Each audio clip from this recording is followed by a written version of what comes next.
York City for night 2 of the Coaches vs. Cancer Classic as ESPN starts its 25th year of college basketball. Well, it should be a classic matchup. College basketball excitement, enthusiasm. Ames against Paxson, 5 seconds. Inside, Ames scores. Bias is going to have to take the shot. It is all over.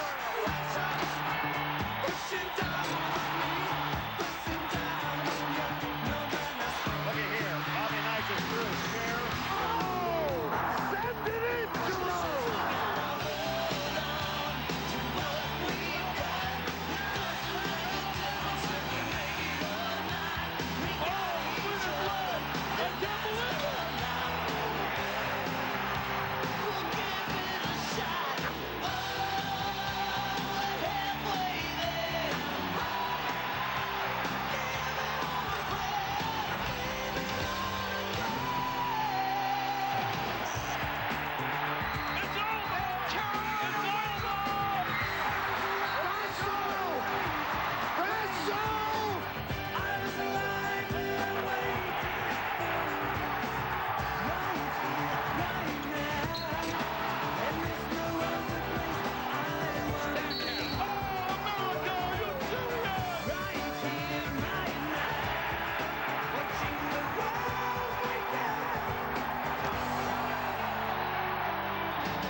College basketball, celebrating our 25th season.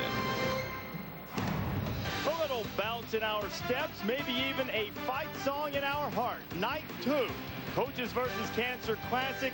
College basketball season is underway here at Madison Square Garden, and we've got a terrific doubleheader in store for you. We will get it started in a few minutes with number 22 Pittsburgh. Jamie Dixon making his head coaching debut for the Panthers as they take on Alabama, and the nightcap, perhaps the marquee matchup in this event, number 12 Gonzaga, number 18 St. Joseph's, a battle of 2 of the premier guards in all of college basketball, Blake Stepp of the Zags and Jameer Nelson from St. Joseph's. Hi everybody, glad to have you with us inside Madison Square Garden. I'm Reese Davis. What better place to get cranked up for our second night of the college basketball season as we celebrate our silver anniversary of bringing college basketball to you on the ESPN family of networks. This just the early part of a very long journey, 383 games along the way, both men's and women's play. It will culminate with the national championship game in the women's Final Four. We've taken a couple of early steps so far. My colleagues joining me here in New York. Digger Phelps is with me, Jay Billis there, and our newest addition to our cast, Steve Lavin, former UCLA coach. I'm worried, guys, that the freshman has been contacted by a booster with this suit. Could be a 2-game NCAA suspension. The reality, Reese, is Harold Reynolds loaned this to me, our baseball analyst, and he told me in honor of Walt Frazier in the Garden I had to wear it, so I've got to return to him later tonight. Walt Frazier wouldn't have worn that suit. But he would have had a hat with it, too. I had Rockin' Steady in 8th grade. It's a great book. Only thing missing is the hat. You know what? Last night, guys, we saw a couple of games. I mean, they weren't always works of art in the first 2 games. Wake Forest, Marquette both coming up with victories. Jay, what can we take from the level of play that we saw in the first night of the season? Well, Reese, I think any imperfect play can be attributed to youth. These players are so young right now, and at this stage of the season, after having only had about 20 practices, the defense is way ahead of the offense. What they're really doing is identifying their weaknesses against great competition. A lot of teams that are playing these cupcake schedules are hiding their weaknesses, and I can't imagine playing my first game as a freshman being young in Madison Square Garden. It's a different environment for these kids. We tend to forget 18 to 22-year-olds, New York City, opening night, Dick Vitale, Shulman on the sidelines. A lot of nerves. Madison Square Garden. These kids, we got to put ourselves in their sneakers to be that age again. It's exciting when you have that kind of adrenaline rush, and sometimes you don't play as well as you'd like to. When you see the young talent playing with the veterans, this time of the year especially, what really happens is that team chemistry does not develop until about February when they're in the thick of their conference races. The other thing you're starting to see now, a lot of teams early in the year are playing zone defenses. Why? Because when you start practice 2 weeks ago, you're going to play against what? Man-to-man you teach defense, man-to-man you teach offense, you're not working on the zone. What happened last night, we saw St. John start the game in a three-quarter trap press, go back in the zone. That's why Marquette shot 25% in the first half. You know, Memphis and St. John's might have gotten better news than anybody from the first night of the season. The last 2 years, the eventual national champion has come out of this event. Both of those champions lost, Syracuse and Maryland. We are just about ready for Pittsburgh and Alabama. Dan Shulman, Dick Vitale, and Doris Burke will have the call for us. Hey, Dan and Dick, try not to make the teams nervous, okay? Well, I think this guy can make anybody nervous when his adrenaline is up, and his adrenaline is always up. And I would imagine Jamie Dixon's adrenaline is up right now. The new head coach of the Pitt Panthers, Ben Howland, in just 4 short years, turned this into one of the premier programs in America. Can Jamie Dixon keep it going? Well, I'll tell you one thing. Jamie told us before the game. He said, I'm not nervous. I said, really? I know he was an actor years ago. Maybe he's acting right now. I know this. I think Pittsburgh's in great hands. He's got great personality. He can communicate really well, and he's familiar with the entire team. He's recruited many of these players along with Barry Rorson, my assistant coach, and the bottom line is the same system will be utilized. The big question is, will Carl Krauser from out of New York City be able to handle the point guard as effectively as Brandon Knight? Julius Page will be absolutely explosive. I think Pittsburgh right behind Connecticut and Syracuse in the Big East. The starting five for Pittsburgh, all key performers on the team that went to the Sweet 16 last year. For more on Pittsburgh and specifically the new head coach Jamie Dixon, here's the third member of our team, Doris Burke. Well, Dan, Michigan State head coach Tom Izzo told Jamie Dixon sliding over that 18 inches is as difficult an adjustment as everyone says it is. I asked Jamie, are you any more nervous tonight than you were a year ago as an assistant? He said, honestly, no. I had invested so much of myself personally in what we had built at Pittsburgh. I feel about the same. I asked Jerron Brown, the senior, had you noticed any difference in Coach Dixon? He said, honestly, our routine, our preparation is so much the same that it feels exactly like last year. Now, when the ball is tipped, we'll see how Jamie reacts. Back to you guys. All right, Doris, thank you. We sure will. Pittsburgh and Alabama coming up as we continue on the journey. This is our 25th season of College Hoops on ESPN.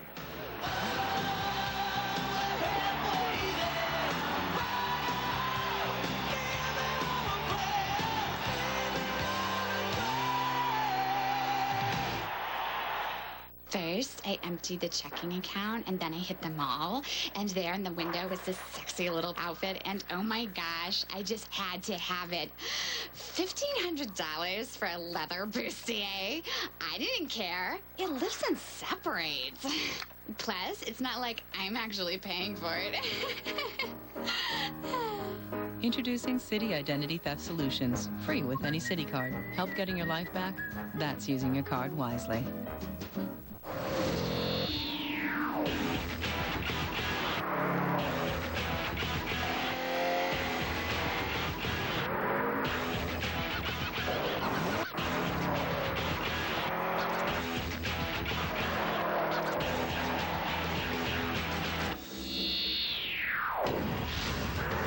Owning the road just got a lot more affordable.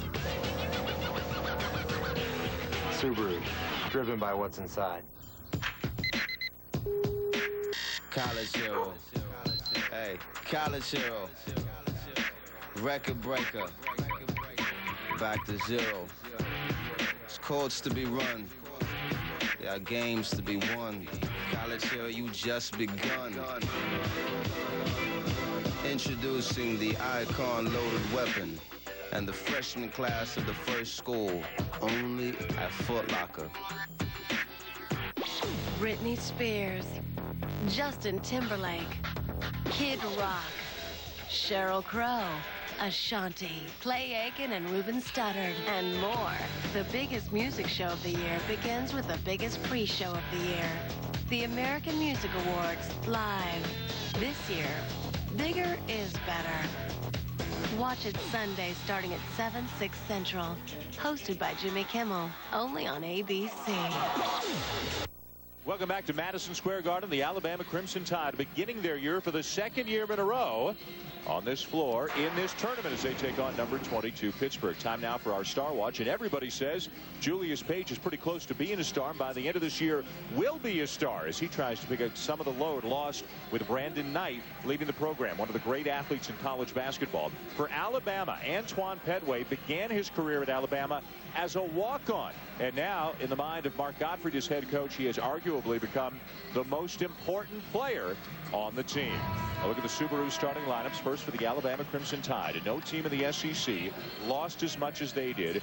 4 starters are gone. All of these players were in the program last year, but all will be expected to really pick it up. They're young, and this is a thin Alabama team as well. Not a whole lot of muscle on these guys as opposed to Pittsburgh. Now they've got some muscle. Torrey Morris at 282, Siobhan Troutman about 240, shot 72% last year. And again, Carl Krauser is the spotlight guy as he takes over for Brandon Knight.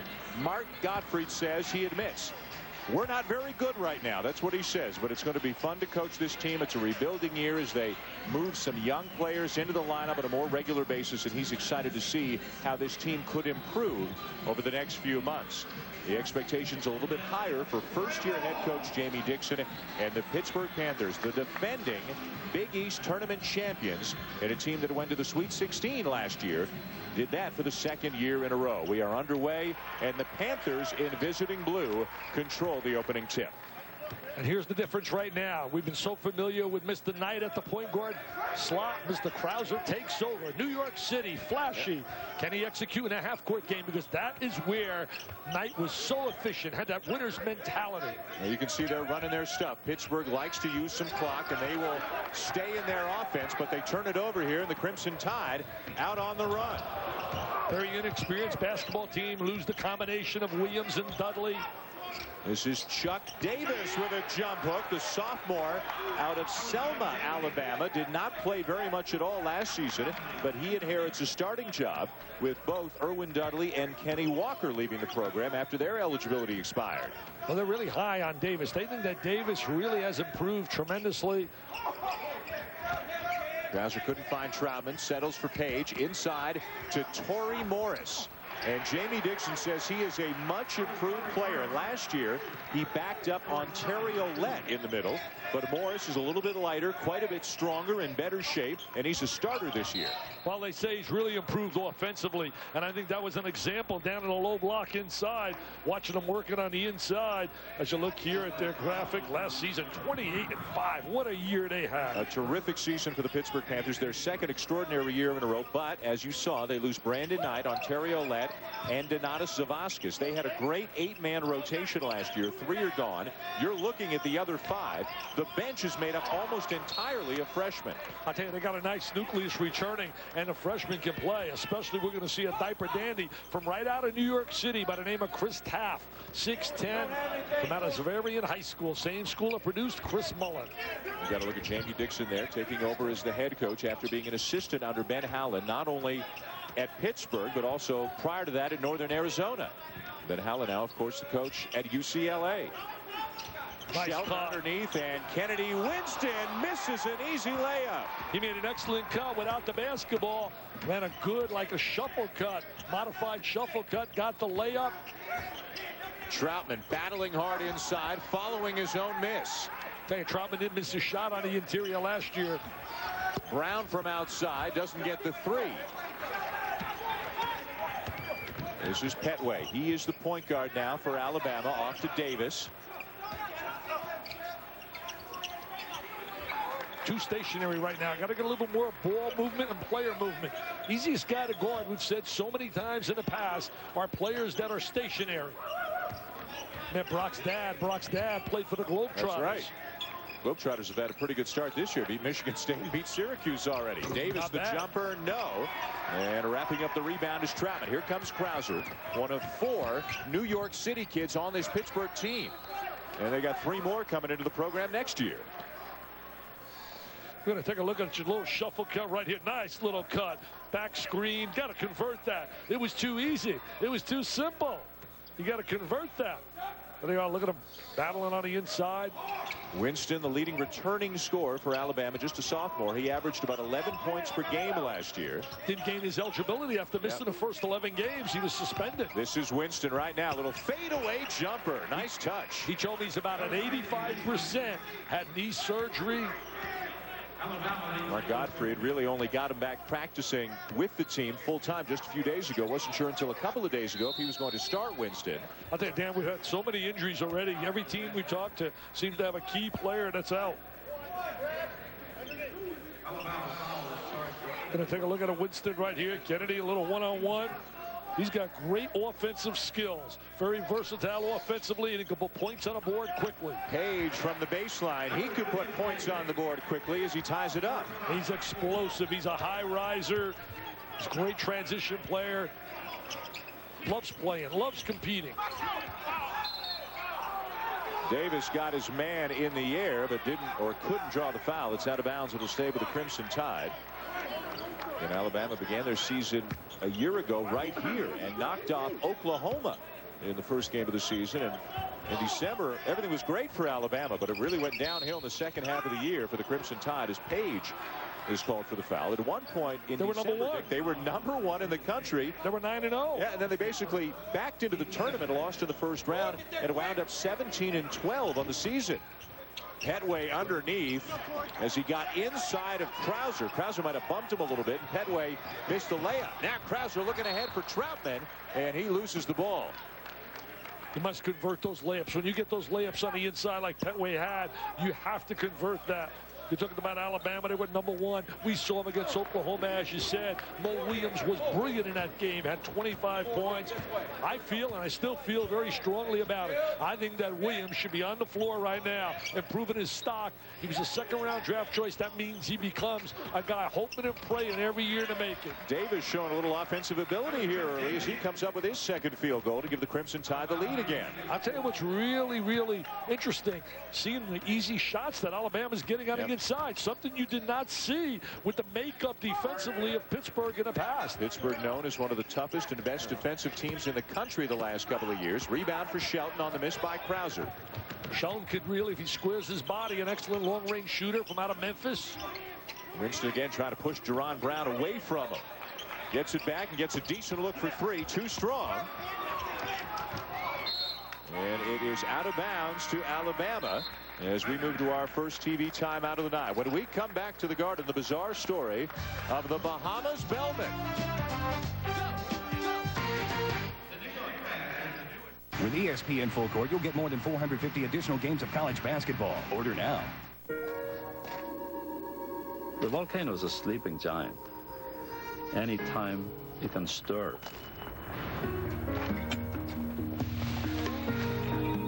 Even when it's quiet, a volcano has a lot to say about our planet. My job is to listen to the volcano. TIAA Craft manages money for Dr. Harold Sigurdsson. Volcanoes, that's what I think about. TIAA Craft, managing money for people with other things to think about. Something inside drives you to outperform, to outmaneuver, to take control, to dig in and bury the competition. The sport utility toughness of the all-wheel drive Subaru Outback. Subaru, driven by what's inside. Visit your local Subaru dealer for financing as low as 0% APR and $1,000 cash back.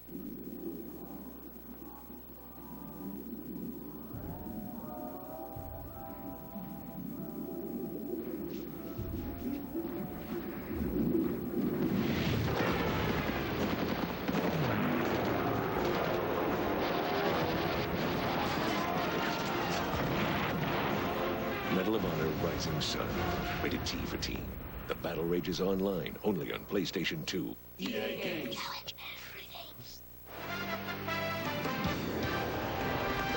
ESPN2's exclusive presentation of NCAA basketball. Brought to you by Subaru, driven by what's inside. Welcome back to New York City with Dick Vitale and Doris Burton. I'm Dan Schulman. Alabama, an early 6-4 lead on Pittsburgh. So here's some of the things that Mark Gottfried has learned about his team. He takes them down to the Bahamas, Dick, in August for a foreign tour. They're going to play 5 games against a number of Bahamian teams, including the national team. They're checking into their hotel, and the bellman comes up to them and says, "Are you the coach?" Gottfried says, "Yeah, I'm the coach." "Why?" And he said, "I play for the national team." And Gottfried says, "Yeah, right." A couple of days later, they're playing, and he does play for the national team, and he's lighting up the Crimson Tide. Nobody can stop the guy. So Gottfried calls a timeout, and he brings his guys into the huddle, and he says, "Let me ask you something. Can anybody here guard the bellman?" And the bellman from the hotel was a guy like 32 years old, playing on the national team there for years, and he was too much to handle for these young Alabama kids. I mean, those kids, they go to the Bahamas. You think they're thinking about basketball? Have you been to the Bahamas? Gottfried has a great passion for Alabama, the Crimson Tide. Played there, was an outstanding point guard, understood how to win, understood how to make other people better. Worked on a staff with Jim Herrick the year they won the national title. Chris Taft is into the game now for Pittsburgh, the highly touted freshman out of Xaverian High here in New York City. Big guy, 6'10", played very well in the preseason, wears number 23 for the Panthers. I asked Paige about him before the game, and Paige said, "Hey, he's a Dickie V. He's a monster. He's a monster." That's a very positive compliment. Jerron Brown rattles it down to tie the game at 6. Barry Royson is the assistant who also went to Xaverian High, who is so responsible for Pittsburgh getting these good kids year after year out of New York City. Davis again, very assertive inside, going after everything. But he can't finish here. Boy, it helps when you got a pipeline in a city with as much talent as New York City, and that's the guy right there, Barry Royson, who is not solely responsible, but largely responsible for getting all these great New York City kids to come to Pittsburgh. Well, you know, Jamie Dixon, and he really brought many of these kids there, along with obviously Ben Howland, who did a phenomenal job as their leader, and certainly the guy that set the tone. It starts with the leadership of the man on top. Barry had a chance to go to UCLA, but he said, "Hey, my mom lives in New York. I want to be close to my mom." Plus, he said the loyalty to Jamie and to all these kids that I recruited, I wanted to remain in Pittsburgh. And the loyalty went both ways, because it was the kids, the players, who went to the AD's office when Ben Howland left and said, "We want you to give the job to Jamie Dixon," even though this is now a high-profile program, and this is Jamie Dixon's first head coaching job. Page, no. The 3, the rebound for Troutman. Nice. Boy, he just, once he grabs it and spins, he gets a little bit of room, and he banks it home. 72% field goal percentage last year for Troutman, and many of them on the offensive glass. You know, strong hands, really has great hands around the basket. Defensively last year, Pittsburgh allowed 39% as you watch Troutman play with the offensive rebound. See how he's going to protect the basketball. There's those strong hands, little pump fake, little head fake, and goes up and scores. 39% field goal percentage. That's why you go 28-5. Best in the country defensively was 37% last year by St. Joseph's, a team we're going to see in game number 2 here tonight against Gonzaga. That's going to be a heck of a matchup. Both clubs can score. Davis is blocked by Taft, and now Taft is running the floor hard at the other end, looking for a return feed. Krauser takes a push. You know who Taft reminds me of, just watching him for 1 minute? Chris Wilcox. Oh, yeah, remember Wilcox. Now he's got that size. There he is on the inside. We're going to see his first college block. That's his first rejection. It will not be his last. There he is. Block shot. 6'10" from out of Xaverian High School. For more on Taft, let's go to Doris.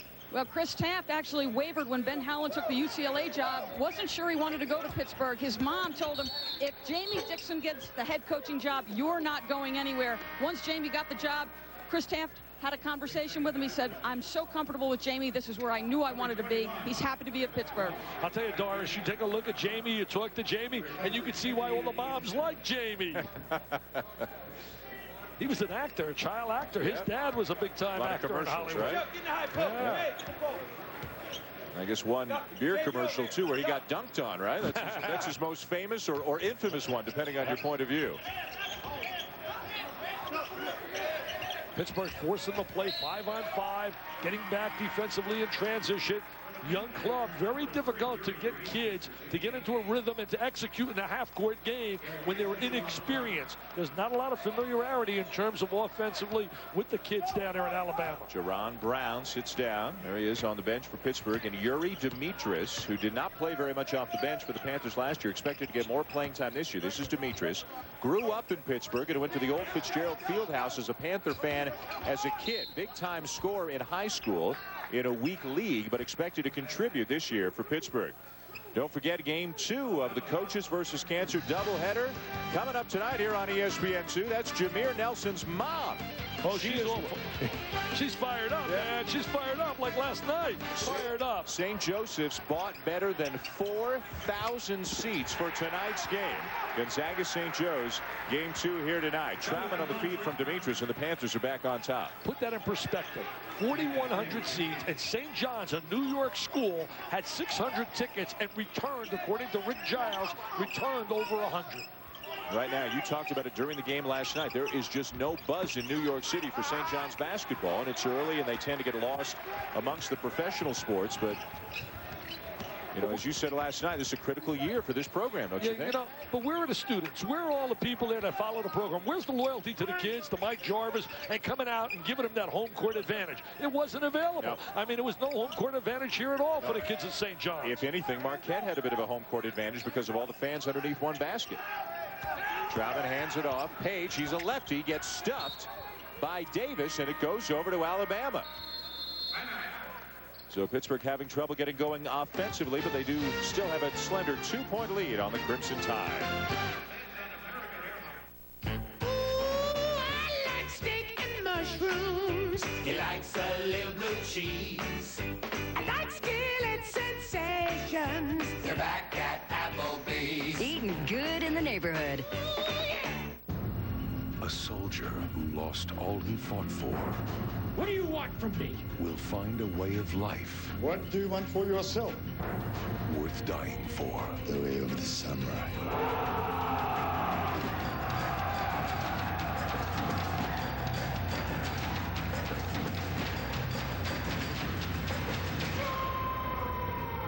Tom Cruise, The Last Samurai. Rated R. Starts December 5th.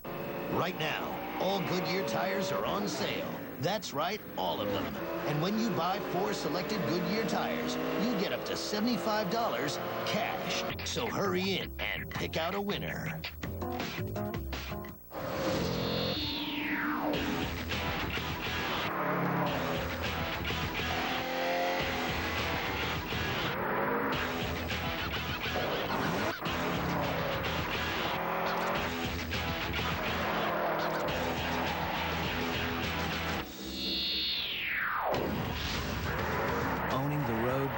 Just got a lot more affordable. Subaru, driven by what's inside. In the red zone, the best way to defend against the play is to stop it before it starts. That's why I use new Red Zone deodorant from Old Spice. Red Zone's new odor defense system helps stop odor before it starts, and the scent lasts longer than the leading brand. New Red Zone deodorant from Old Spice. I'm shooting high, got my eye on a star in the sky. Body sprays from Old Spice. Spray it on in the morning. Spice things up. Nice package. Body sprays from Old Spice. Spice things up. Alabama down 2 to Pittsburgh early here in game 1 of our doubleheader tonight of the Coaches versus Cancer Classic. As we mentioned off the top of the show, Alabama has lost as much as any program in the SEC, maybe any program in America. 4 starters are gone, including Mo Williams, who left for the NBA with 2 years of eligibility remaining.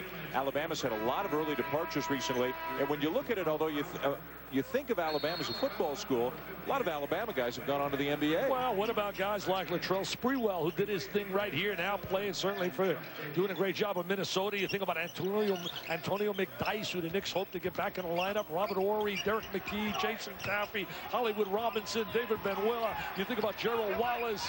I mean, they've had a lot of outstanding players down at Alabama.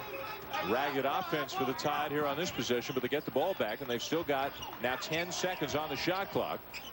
Winston trying to force something to baseline, and he got tied up. And the one criticism of Winston once he got eligible is that maybe he took too many shots. Maybe he tried to become too much of a part of the offense last year with all those veteran players. Yeah, with the veteran players, but in his team here, he's going to have to provide that offensive spark. He's got the offensive skills and offensive ability, and they're going to have to get him 18 to 20 shots a game. Jamario Davidson, a 6'10" freshman from Atlanta, into the game now for the Tide, and Mark Gottfried likes his upside, doesn't he? They're high on him. I love watching him in a workout today. He's got a great upside, longs, a great arm. Taft tried to find Troutman. It bounces off to Demetrius in the corner. 5 on the shot clock. And again, Troutman finishes inside. I tell you, he's a finisher. Certain guys can make plays inside, but they never finish. Mr. Troutman, he can finish. Chevy, man, he's playing like a Rolls Royce. Forget about it. Nothing's anything wrong with a Chevy as you watch him on the inside, Mr. Troutman. We asked Jamie Dixon before the game, how does a guy shoot 72% at this level of basketball? He said sometimes there's a loose ball, a scramble for the ball down on the floor. Everybody's still looking down on the floor. He's already got it. He's so quick to get the ball from down on his hip to up and into the basket. He just moves quicker than anybody else. And he also understands what a good shot is. He very rarely takes a bad shot. Everything he takes is right around the basket. He has scored their last 3 baskets. And Pittsburgh now leading by 4 as we near the midway point of the first half. Evan Brock, a left-hander, number 21, another sophomore, off to Davidson, the freshman. Wild shot, follow no. Tied on the glass, though. Winston stuffed from behind, and it's out of bounds to Pittsburgh. Pittsburgh up by 4 here in game 1 of our doubleheader tonight of the Coaches versus Cancer Classic at Madison Square Garden in New York City. Number 22 Pittsburgh taking on Alabama.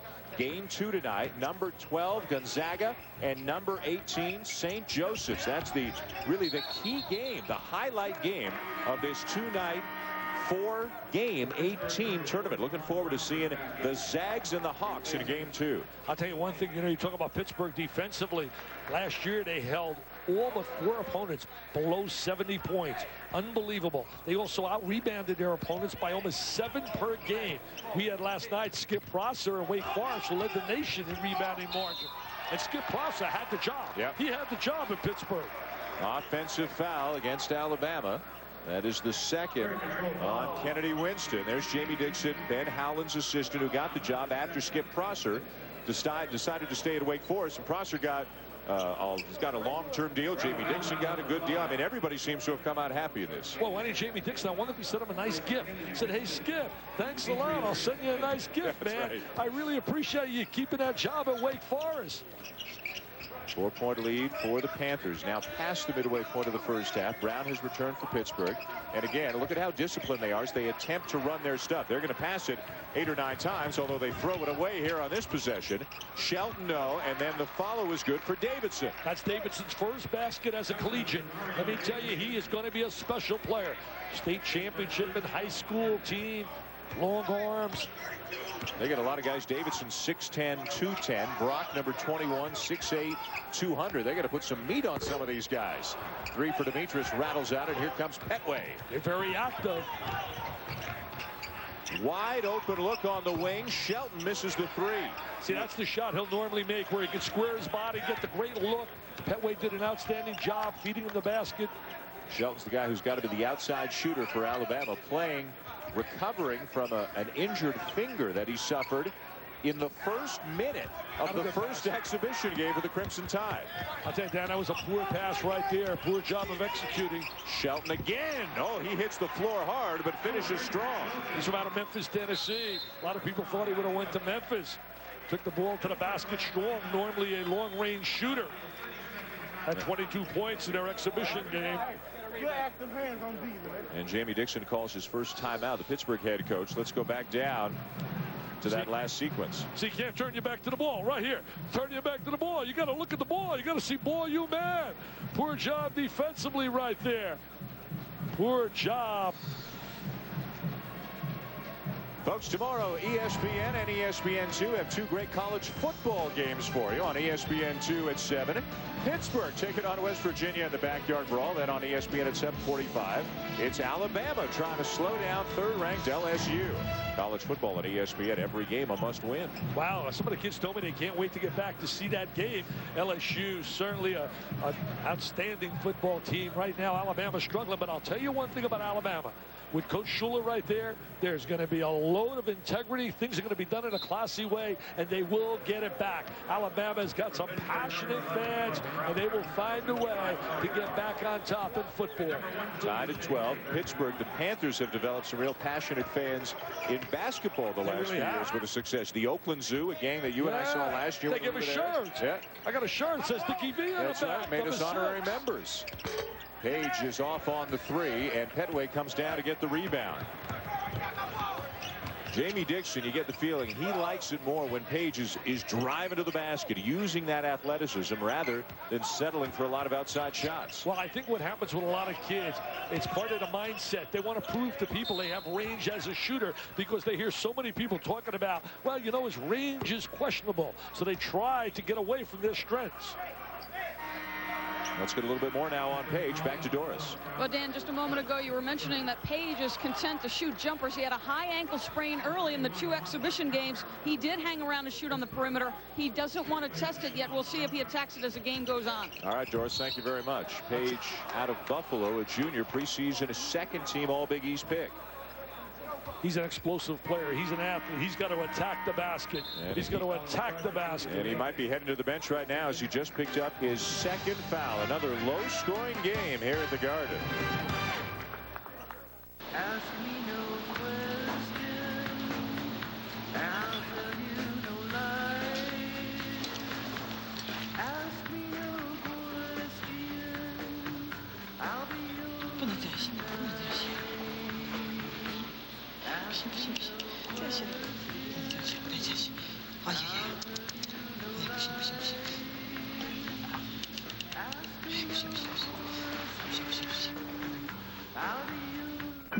They're saying running back by committee is bad for football. I was just saying I see the relevance of committees, just not for running backs. Wait, if I was thinking that, and they were thinking that.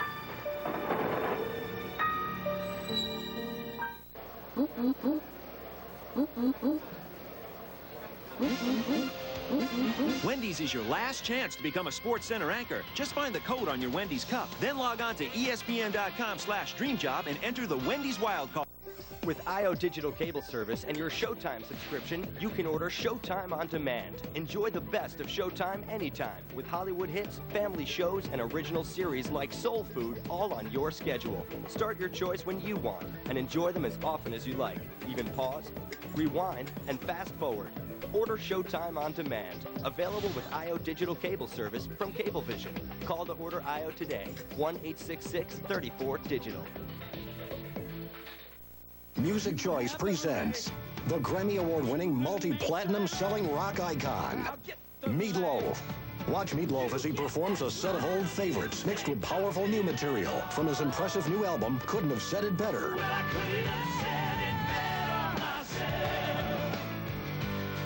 Tonight the conversation takes the ball. Music Choice, Saturday at 11:30, only on Metro TV. Turn on, New York. Back here in New York City, Carl Krauser with the Panthers struggling to get going here against Alabama. Tied at 12, 7:59 to play. Well, as we continue to look kind of big picture, it's time now for Dickie V's all-Windex team. The guys who are going to really clean the glass, and maybe nobody in America, Dick, does it better than UConn stud Emeka Okafor. Oh, he's an outstanding rebounder, dominator on the inside. He loves attacking the glass. Mr. Okafor, the reason that Connecticut is Uno #1. What about James Thomas? He's a man down there in Texas. Ryan Gomes, a lot of people don't know about him. They're going to have a heck of a year, Providence. Arthur Johnson, he hooks up with his buddy Ricky Paulding. And I'll tell you, Wayne Simeon, I love the combination of Langford and Simeon. What a scoring combo for Kansas. Your first chance to get a look at Okafor and Ben Gordon and the rest of the Huskies. Monday night, 7 p.m. on ESPN2. UConn's in the preseason NIT this year, and they'll take on Yale Monday night. There's a 3 for Antoine Petway, and the Tide are back on top. You know, Petway got some starts last year, so he's probably the most experienced player. They rotate into the zone defensively. A lot of young players have a tendency to make mistakes playing man-to-man. Good decision by Mark Gottfried. They're long. They got those long arms a la Syracuse. They cover a lot of passing lanes. Floater by Brown won't go down. A rebound, Alabama. You know, you saw Syracuse last year with that 2-3 zone with those long arms. The wingspan they had made it very difficult for you to move the basketball. I see a very similar potential team, not as good as Syracuse, obviously, but I'm seeing a team that would probably fit the mix of the 2-3 zone. Mark McCarroll into the game and out for Pittsburgh. Another kid from this area. He's from Queens, Christ the King High School. Number 21. Headway, nice look inside. Davis gets two men in the air and draws the foul. And Chuck Davis has been impressive inside so far for Alabama. Well, good head fake right there. Jamie Dixon certainly didn't like that as you look here at the shot selection. Now, Pittsburgh's been impressive inside. High percentage shots are kind of their bread and butter, but from outside they haven't been getting good looks, or at least haven't been knocking them down. They got to find some people that can make that perimeter shot. You have to make the three today in college basketball. Strong drive by Shelton. You know, these Alabama kids are giving up size and strength and experience to Pittsburgh, but so far they've all been very strong attacking the hoop. On a 9-0 run right now. Well, they're talented kids. They're just inexperienced. Played well last year in the opener here against a good Oklahoma team. Morris misses the 15-footer with the rebound to Davidson.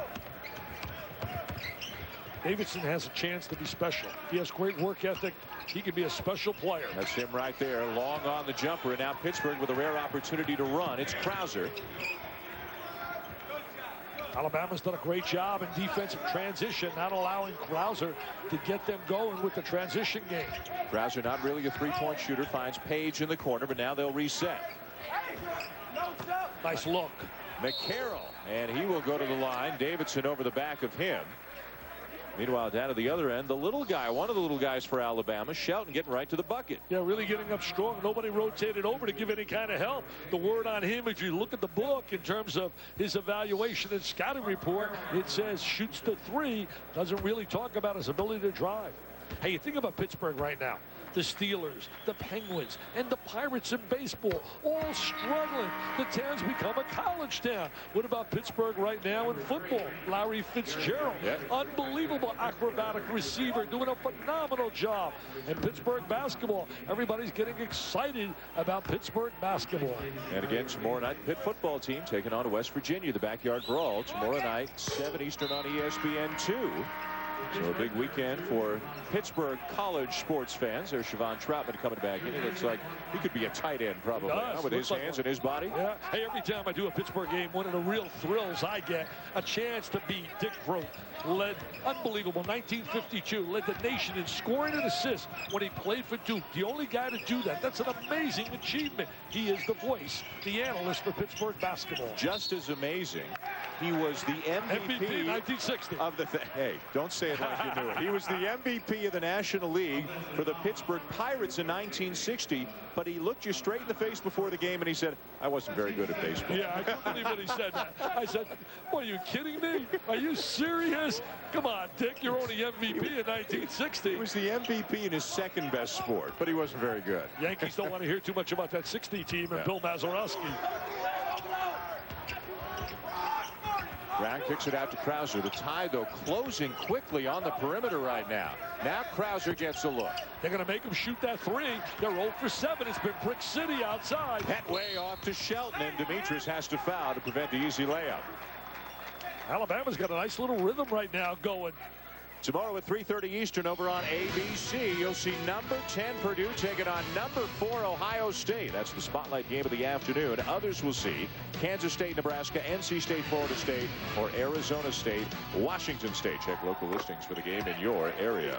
Hey, talking about doing the game tonight, sitting to my right, CM Newton doing the game because Alabama plays football tomorrow at LSU, so he's stepping in. The regular announcers are not here.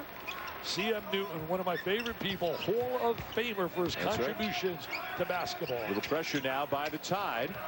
Well, they're not backing down at either end of the floor right now from this heavily favored Pittsburgh team that's got so much more experience than the Alabama kids do. Krauser going to launch another long jumper. This is a 2, and it goes down to bring the Panthers back within 3. See, he stepped right inside that three-point line. You almost want your players to be aware of the three-point line. If you're going to shoot a shot from 3 inches inside it, why not be back behind it?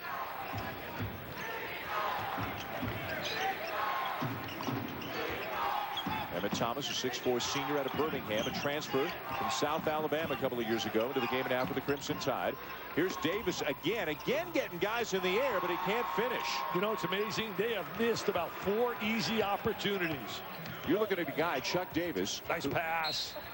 And another finish. See, there's the difference right now. In a couple of years, these Alabama kids will finish all of those the way Siobhan Troutman does right now. Wow, that was a nice 2-man game right there. Great angle, great entry. I mean, a terrific pass by Krauser as he gets the ball inside. Watch the post. What a great angle on the interior. Just does a terrific job. 45-degree angle. I'll tell you, Troutman can finish inside, Doris. He certainly can, Dick. He actually didn't have much competition in recruiting Jamie Dixon when he was looking at Troutman. UMass, LaSalle, and Duquesne, all Atlantic 10 schools. Why? He was a late bloomer. And that was what Jamie Dixon was known for. He said, I never looked at class. I always looked at age. Chevy Troutman was young for his high school class. I knew he was going to be a solid player. That's where Jamie built his reputation, guys. Well, I'll tell you, Jamie was thinking bright in a brilliant fashion right there because he made a great decision. A lot of guys get so wrapped up in recruiting when kids have to be at the top of the list, so one of the best. It's trying to find those diamonds, man. Like David Robinson, nobody really wanted him out of high school and became the player of the year at the Naval Academy. Davidson can't get around Troutman. Tim Duncan was another player. Dave Odom found him. Strong drive by Petway. Again, the Tide attacking the bucket with a lot of success. I'll tell you where they're getting success. Their perimeter players are playing well. Petway and certainly Shelton are really playing well. They're very active in that zone. That zone has been bothering Pittsburgh. Look at the guy on the inside again. Troutman with a rare miss. And the rebound to Alabama. Well, Troutman looks like he could have a monster year. He's going to get a ton of touches with Lett and Zavaskis having departed from the Pittsburgh program. Troutman's going to be option number 1 inside. Well, Zavaskis, they miss his range as a shooter. Has a tendency to open up the defense, spreads out the court when you got people that can make that wing jump shot. Another near finish, but again, now Chuck Davis is going to go to the line. I've been impressed with all the moves he's been making. He's just been having trouble finishing. That's the 5th one. I'll tell you, the 5th one on the inside. We're going to watch him right now. Feel right here, freeze it. See right here, he's trying to seal him off on the box. Then he wants to drop step that foot. He's going to drop step. See the drop step? There it is. Rotation over. Good help, but you got to convert that. When you become a polished player on the inside, you convert that, Mr. Schulman. Well, Davis all last year, Dick, played a total of 86 minutes for Alabama. The other big guy who started, Evan Brock, played a total of 87 minutes the whole season. These guys are sophomores with barely any game experience, but they're going to learn on the job here quickly this season. Big rebound for Taft. There's that zone with those long arms. Davidson inside. He covers the whole 3-second area. I mean, he's got the long wingspan. Look at him inside, 33. He covers that whole inside, spreads those arms out. Can't pass the ball to the interior. 6'10" with a wingspan of a guy bigger than 7 feet. There's Nice. Troutman inside. That's actually maybe a little bit beyond his comfort zone. Brown, tough jumper goes. He's got to make shots. They said he really shot the ball well in the preseason practices. He was recruited by Rick Pitino, committed to Kentucky, and then Pitino left and went with the mega dollars to the Boston Celtics, and he went elsewhere, went to prep school. Brown, a 5th-year senior in the Pittsburgh program after a year at prep school. So he got a ton of experience. I'm really surprised at the execution of Alabama, considering they got so many new players. I mean, they are executing. Look at that. Very simple inside. You didn't see that last year, my friends, defensively with Pittsburgh. They would shut down that half-court game. Chuck Davis has been a big story here in the first half. He's got 7 points now, and the Tide are back on top by 3. You know, Pittsburgh led the nation. They were unbelievable. Actually was 5th in the nation, I'm sorry, in scoring the defense last year, 59.2. It is out of bounds. As we step aside with 1:50 to play in the half, Alabama's up by 3. Some shoe stories when we come back. Carl Krauser of the Panthers and Antoine Petway of the Tide. Stick around. That's when we come back to the Garden after this.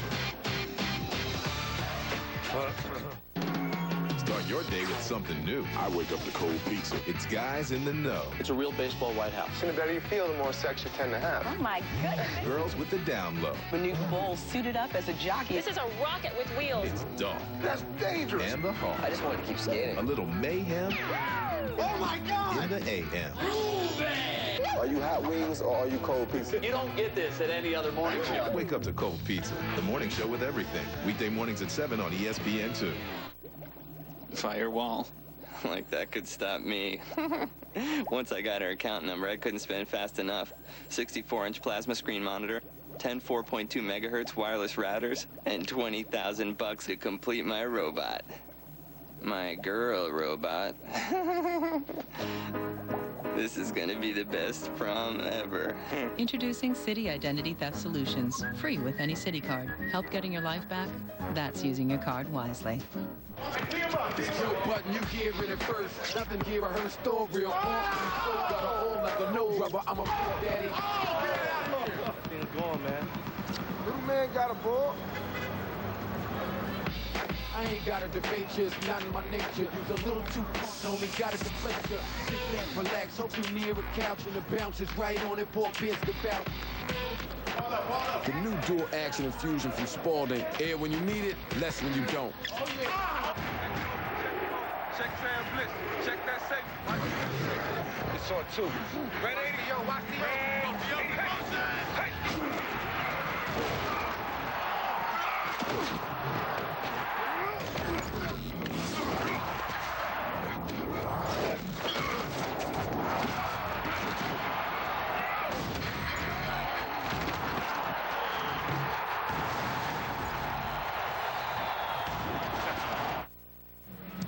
Back here in New York City, Alabama, maybe in a bit of a surprise early, up 3 on Pittsburgh, late stages of the first half. We talked about how many kids from the Pitt program are from the New York City area, including starting point guard Carl Krauser from the Bronx, and he writes all kinds of inspirational sayings. See, there's Bronx, New York. He's got the initials of some people in his life. Only the strong survive at NYC. That's Krauser's game. Now, this was Petway's game last year. Those were his shoes last year, but Doris Burke is going to tell us where have the ruby red slippers gone? They're gone but not forgotten, and they will be back. With the graduation of Irwin Dudley, he will become the crowd favorite this year. He's got to wear these. Those Nike Hyperflights that we showed you moments ago were not available to him this trip. He hopes to have them before his next game. He certainly wants them back. That's a man of style, guys. You mean you can't just buy those off the rack? Now, last year, I think he actually did walk into a shoe store and he found those, but now he's tried to order some more, and it's tough to come by those shoes. Apparently, those bright red shoes aren't so popular, Dick. We got all over him about that. Oh, God, we got all over it. There's that active zone. He's going to stay in that until they can prove they can handle it. One way to beat the zone is beat it in transition. Krauser, that's the guy probably that Alabama wants taking these long jumpers, not known for his outside shooting ability. Pittsburgh will get the ball with a fresh 35. You know, you talk about this game here features 2 outstanding assistant coaches. You mentioned Barry Rorson, but what about Orlando Early from Alabama? Used to be on a Charlotte staff with Bobby Lutz. Fred Hill Jr., another great one down at Villanova. Yeah. Norm Roberts down there at Kansas does a great job. David Dickerson at Maryland. Johnny Dawkins. I mean, I can go on and on. Anthony Grant at Florida. Tom Moore at Connecticut. Wojciech now. Dougie used to play for the Naval Academy down at Michigan State. All these guys, people have no idea the hours they put in. There's so many others I haven't mentioned who deserve to be mentioned. They work. I mean, they work like 16 to 17 hours a day. And how important they are not only to recruiting, but to game preparation as well. You go to a practice, and it's generally an assistant, right, Dick, who's in charge of scouting the opponent and really leading the team through the plays. Writing up the scouting reports, evaluating. Troutman inside again. Just the right man at the right place at the right time. I tell you, he just knows how to score in the interior. Years ago, you don't remember the name, Nick Quick Workman. Nick the Quick Workman at Seton Hall. He was magical inside. At every scorer move in the world as he led the nation in scoring. I was way before your time in the 60s. Great hands for Troutman, just coming up with the loose ball and getting it up off the glass. He is on his way to a big night. Now 12 points and 5 rebounds already for Siobhan Troutman out of Williamsport, Pennsylvania, the home of the Little League World Series. Yeah, the Little League World Series, a special time of the year. Hey, remember last night I said, whatever happened, the John Sarcino line that he writes in USA Today to Bob Duquette? I got a call from Bob Duquette today. Tell me what's happened with him, the former Marquette coach. Well, go on, go on. Well, I'll tell you. Don't put us in suspense. You know what he's doing right now? What? He told me, he said, Dick, I'm down in Palm Beach, Florida. I'm the piano man. I play for all groups, senior groups, parties, you name it. I'm the piano man, and I love it. Bob Duquette. Krauser steps in, misses the long two. Loose ball back to the Panthers. 30 seconds to go in the half. Brown has that shot blocked partially. Tapped with a miss, and then Troutman commits the foul. Coming up at halftime with Reese Davis, Digger, Jay, and Steve. Some intriguing matchups as we look ahead to the regular season 2003-2004. Teams who are under the gun already. And live, the coaches in our second game of the doubleheader tonight. Mark Few of Gonzaga and Phil Martelli of St. Joseph's. Two of the more entertaining and outstanding coaches in America. I would like to ask Steve Lavin a question if I was up there. I would like him to break down what Jamie Dixon's going through, going from the role of being the assistant in a successful program and take it over and the pressure you face like he had to do in stepping in to replace Jim Herrick at UCLA. This free throw gives the final possession of the half to Pittsburgh in a 24-24 tie. That zone defense has been a big plus for Alabama. We have not seen a fast break layup by Pittsburgh in transition. Brown, the three not there, and the half will come to a close. The Panthers could not buy an outside shot in the first half as we go to the break, tied at 24 between Alabama and Pittsburgh in a game one of our doubleheader tonight, the Coaches versus Cancer Classic here in New York City. Doris Burke standing by with Mark Godfrey, the head coach of the Tide. Mark, you came in tonight with so many questions. Assess Chuck Davis's first 20 minutes. Well, I thought he played pretty good. Played hard. You know, we missed a couple bunnies there right around the bucket. But I love our effort. We're playing hard, and we just need to convert a few more things around the basket and get some more rebounds. You know, they're a big team getting some rebounds on us, but I like our guys' effort. They're playing hard. Chevy Troutman's hurt you inside. How do you adjust to him? Well, we got to put a body on him. We got to find him a little bit more and on the glass. He's got a couple offensive rebound baskets, old-fashioned three-point plays. Those will hurt us. Good luck in the second half, Mark. Dan, back to you. All right, Doris, thank you. Coming up on the halftime report in this 24-24 tie with Troutman doing just what Mark Godfrey was bothered about in the first half. Reese and the gang going to break down the upcoming season. Some of the intriguing matchups, games you will see, teams on the hot seat heading into the regular season. That's coming up after this break.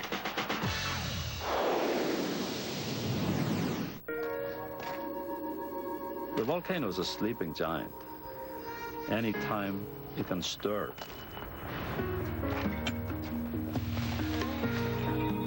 Even when it's quiet, a volcano has a lot to say about our planet. My job is to listen to the volcano. TIAA Craft manages money for Dr. Harold or Sigurdsson. Volcanoes, that's what I think about. TIAA Craft, managing money for people with other things to think about.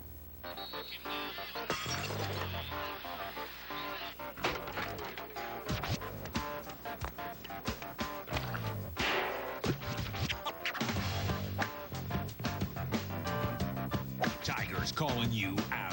Create a player, go on tour, and beat him at his own game. Tiger Woods, PGA Tour 2004. Rated E for everyone. Tee off online only on PlayStation 2. EA Sports. It's in the game. I am Yulon. I am Eggnog. I'm Big Snow Part of every TV holiday special. Woo! And I'm the Ghost of Holiday Specials cast. Both haunting and inspiring. Both haunting and inspiring. The Nick at Night Holiday Special. Music, stars, and good cheer. Watch it on Cablevision. Sleepy's amazing one-day mattress sale is tomorrow, 10 to 8. Get unbeatable savings on 12 major mattress brands like Sealy, Simmons, Serta, Stearns & Foster, and more. That's an extra 20% off other stores' advertised prices or get the mattress free. Finance and pay no interest for 12 months. Get delivery every day, everywhere. Sleepy's 60-day comfort guarantee, plus a free steel bed frame. That's Sleepy's one-day mattress sale. Sleepy's for the rest of your life. Shop tomorrow, 10 to 8. Back in New York, halftime. Our first game, our second night of doubleheaders, Pittsburgh and Alabama tied at 24. Reese Davis along with Digger Phelps, Jay Billis, and Steve Lavin. Steve, Jamie Dixon making his head coaching debut, moving over from the assistant slot into the big chair, and Dick Vitale wanted to hear what it's like. What is it like?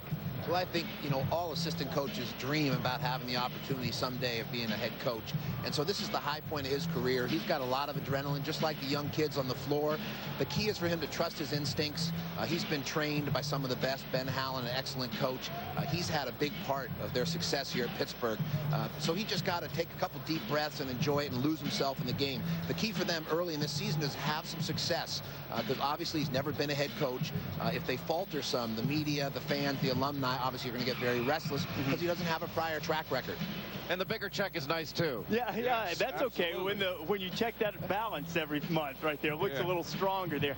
How about some of the intriguing matchups, guys, that we're going to see in the early part of the season? Jay, what's jumped out at you? Well, the first one I'm really looking forward to is Michigan State and Kansas. I think that's going to be a great game. There are two teams that have the potential to get to the Final Four. Tom Izzo has decided to play this incredible schedule. And then the next month when they play the Lakers, I think when Michigan State plays the Lakers, that'll be another game. That's the only team he's not playing this year.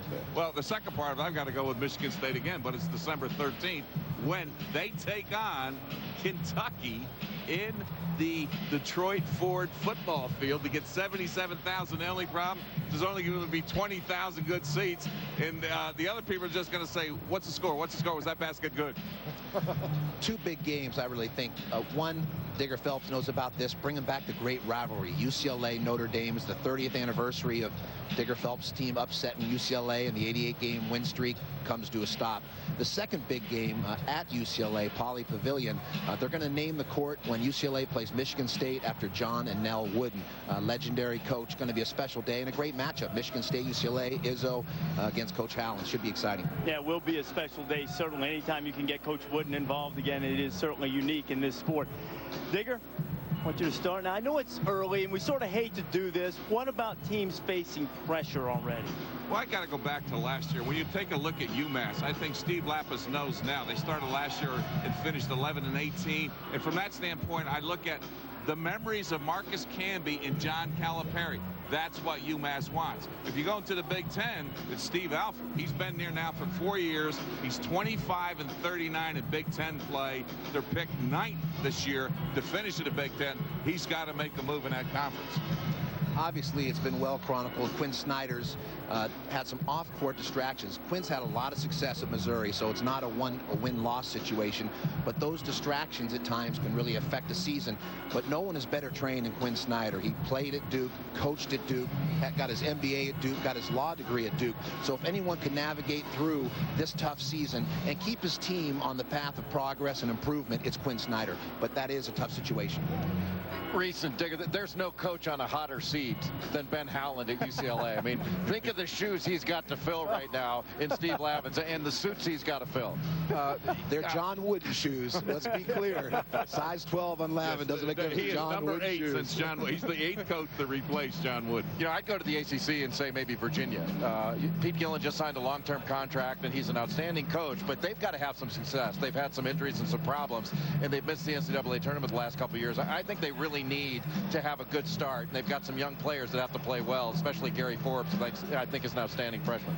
Some other guys have brought some pressure upon themselves by a little bit of success. We're going to see them later on tonight. St. Joseph's Phil Martelli and Gonzaga's Mark Few, and they're going to join us here in our position in Madison Square Garden in just a little bit. Hey, this thing's turning into a pretty good rivalry between these two, and we look forward to talking with both Mark Few and Phil Martelli coming up in just a few moments. We're at halftime. Alabama and Pittsburgh. Chuck Davis has the tie, keeping them in it right now. Tied at 24. We're definitely the neighborhood bank. In fact, a lot of us live in the neighborhood. We know most of our clientele. We're constantly saying hi. We get to know everybody on a personal level. We do whatever it takes to get the job done. I'm Maria Arvizu. I am a banker, and I'm very proud to be part of Bank of America. They've given me the right tools that I need. SafeSend is a service that Bank of America offers to send money to Mexico. It's safer and more convenient for the customers. We actually send either the family or your friends an ATM card so they don't have to wait for a store to open over there to receive those funds. It makes me really proud that I'm able to offer that type of service. If I can touch just one individual's life, then I would say that that's what makes my job well worth it. Because when you take care of the customer, you're really taking care of the neighborhood as well. Bank of America, higher standards. With Celebrex, I will no longer give in to the joint pain of osteoarthritis. With Celebrex, I will not stop at 9 when I really want to play 18. These are just a few of the 23 million people who have discovered Celebrex. Celebrex has proven strength. In fact, doctors prescribe Celebrex more than any other brand. Just one Celebrex provides up to 24 hours of relief from the pain of osteoarthritis. One pill, 24 hours. With Celebrex, I will not settle for part-time relief. Celebrex should not be taken if you've had aspirin-sensitive asthma or allergic reactions due to aspirin or other arthritis medicines or certain drugs called sulfonamides. In rare cases, serious stomach problems such as bleeding can occur without warning. Tell your doctor if you have kidney or liver problems. If you're struggling with joint pain, maybe you should stop trying to manage it by yourself. Ask your doctor about Celebrex. Take control of your joint pain with the proven strength of Celebrex. With Celebrex, I will not give in.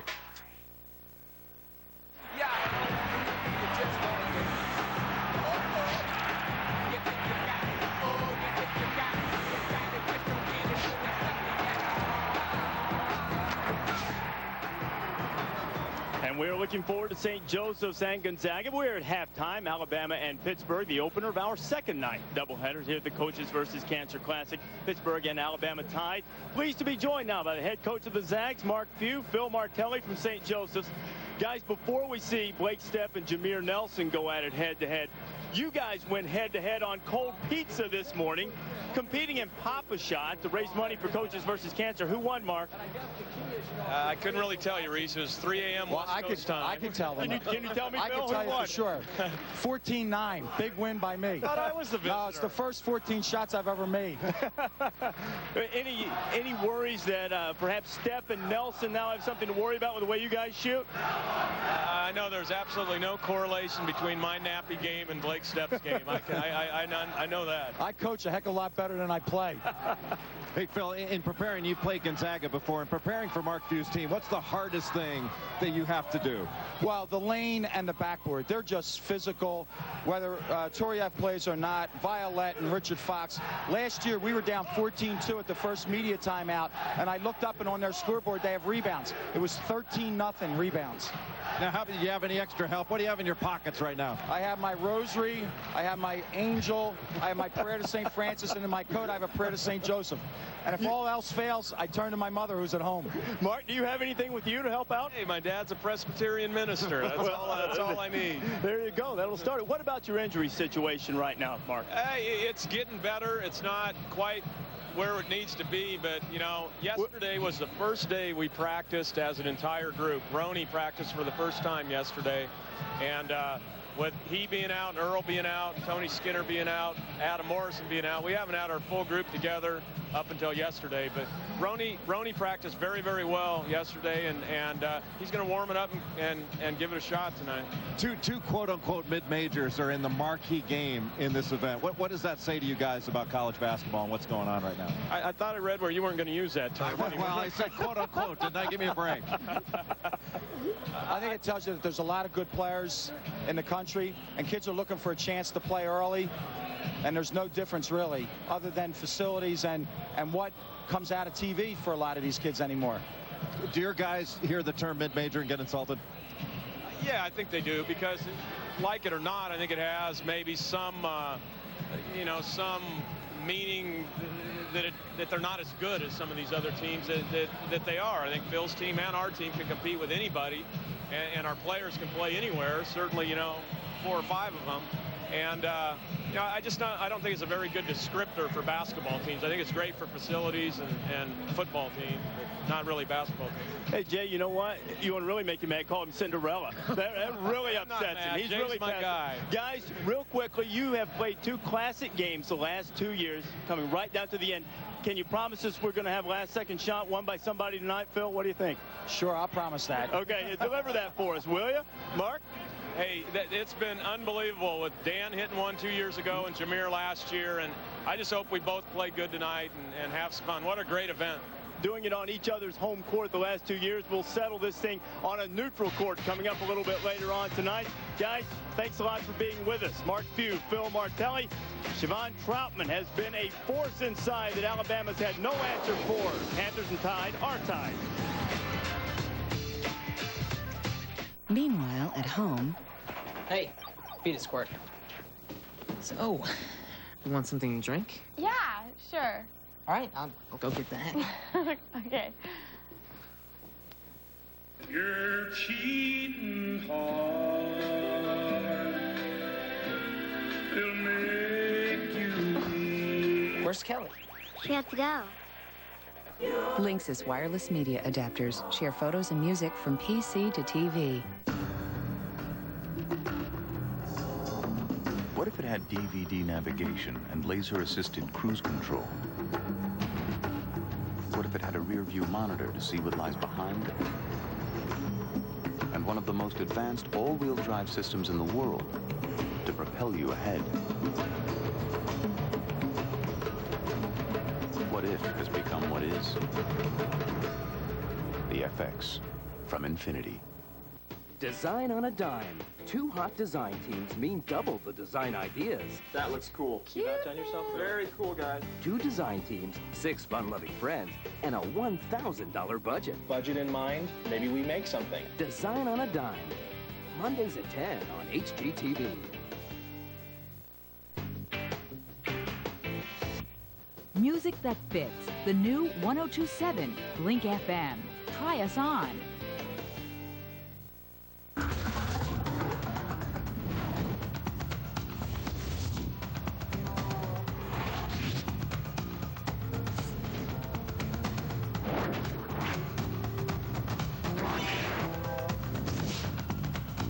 There's so many features on Ford Escape, it'll make your head spin.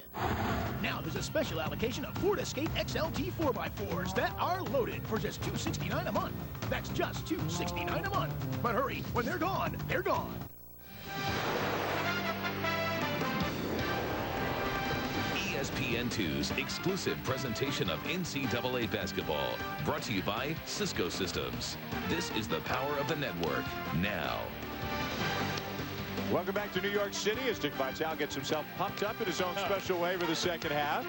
Pittsburgh came into this game, I would think, heavily favored. A lot of experience back, although they lost some key players, tied at 24. Couldn't buy an outside shot. Well, you got to make perimeter shots. They're 0 for 11. I mean, you and I could go out there right now. I'm 64, and I could knock down a 3. 0 for 11. You got to make that 3 against the 2-3 zone. I thought the zone utilized by Alabama was very effective. It made them shoot from the perimeter. Inside, they're getting some good play, Pittsburgh, from Troutman. But the bottom line is, I also thought the execution of Alabama was superb. For new players to be able to execute against a veteran team defensively that is an outstanding defensive team in Pittsburgh, I thought that's an A+ for Alabama. Our game track, let's look inside, and we will focus on Siobhan Troutman. He is so good around the basket, as we mentioned, shot 72% last year on the season, and he is just a load inside. He's so tough to handle. Once he catches the ball inside, he's very strong physically. He protects the basketball well, Dan. He knows how to use his body. He seals off exceptionally well on the inside. I should take a look. Look at that, 0 for 11. I mean, come on now, that's embarrassing. They said, please don't show that.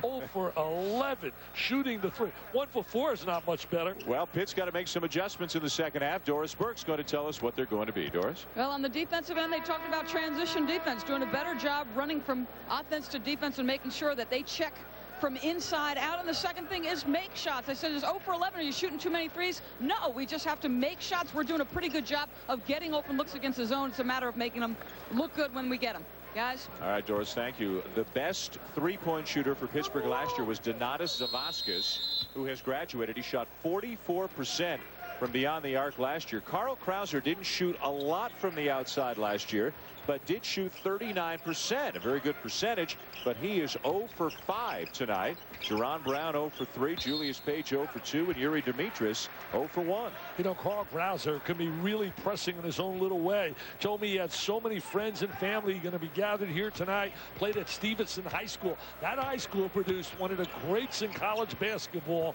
Ed Pinckney, who was a star in a Villanova team that pitched that perfect game, Don Larson style, Rollie Massimino in 1985. They shot 78% in that game against Georgetown to win the national championship. I miss seeing Rollie Mass. He was one of the real characters on the sideline in the Big East. 0 for 12 from three-point range for the Panthers tonight. It's starting to get interesting, a little 0 for 12. I mean, I'm telling you, I could shoot like that. Brock with a miss and Page with a weak side rebound. You've got 15-foot range, nothing more. I've seen your act out on the floor before we go on the air. You saw me today. I was shooting today. I was really on fire. You're money in the paint, but I don't like your outside shot anymore. Got no range, man. No legs. 64. I got no legs. Brown inside and a foul committed by the Tide. Don't forget tomorrow night ESPN and ESPN2 have a couple of great college football games in both Pittsburgh and Alabama. The two teams we're seeing in hoops tonight, they'll both be involved. It's Pitt and West Virginia in the Backyard Brawl, 7 Eastern here on ESPN2.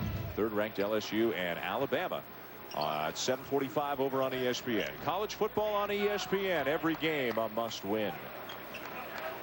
You know, they alluded to at halftime when he spoke to Doris Burke about missing all those layups, and he was right. They missed, I know, at least 5 opportunities inside Alabama. Troutman can't finish, but he was bumped hard and will go to the line.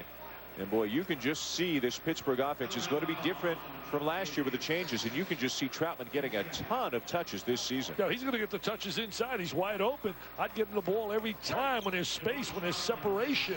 The guy that's got to get going for Jamie Dixon is Mr. Page. Mr. Page has got to really put in some points on the board. He's only got to do stuff for him.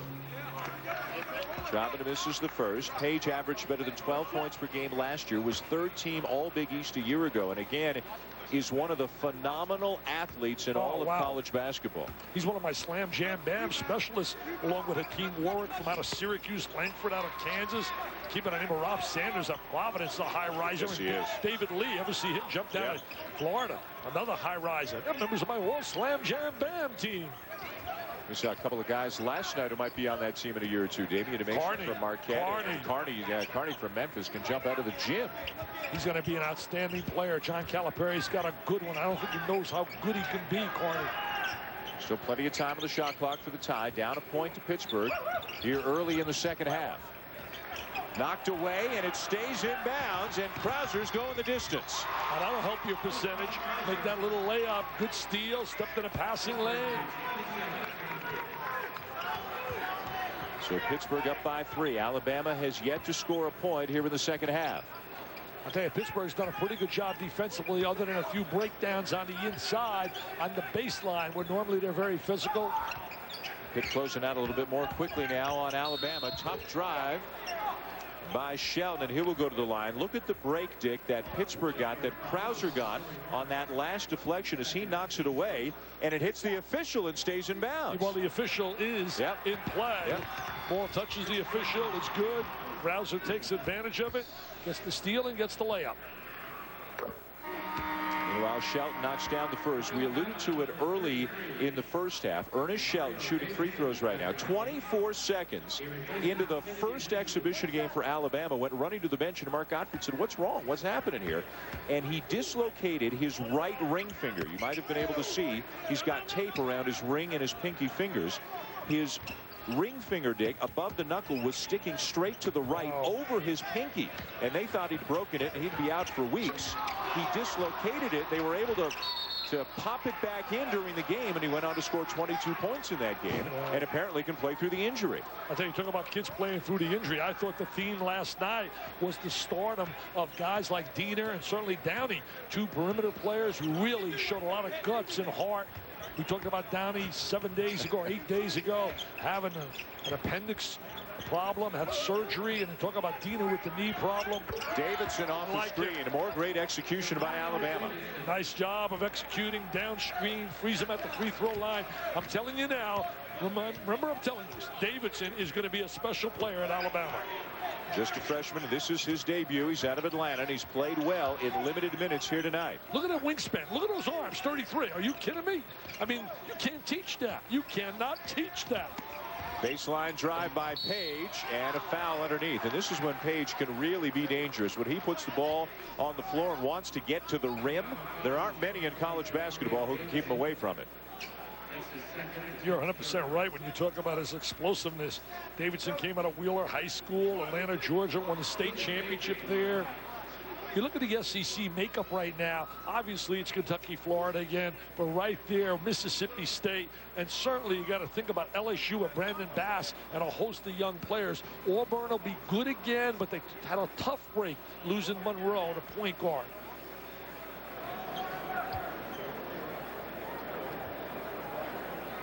I don't know if somebody's lost a contact or what they're looking for down in the paint. And Duke Edsel, one of the officials, has found something, but it looks like they're just wiping up some moisture. The officials tonight have done a solid job. Larry Rose, Lucky, and certainly Duke Edsel. We haven't mentioned their name all night. I told them at halftime. It's good for them. I said it's the best thing that's happened for you. We haven't mentioned your name. Maybe checking for blood, and they were looking over Siobhan Troutman to see if he was bleeding at all. Wherever it's coming from, nobody seems to be able to find the source of the problem right now, so they're going to play on.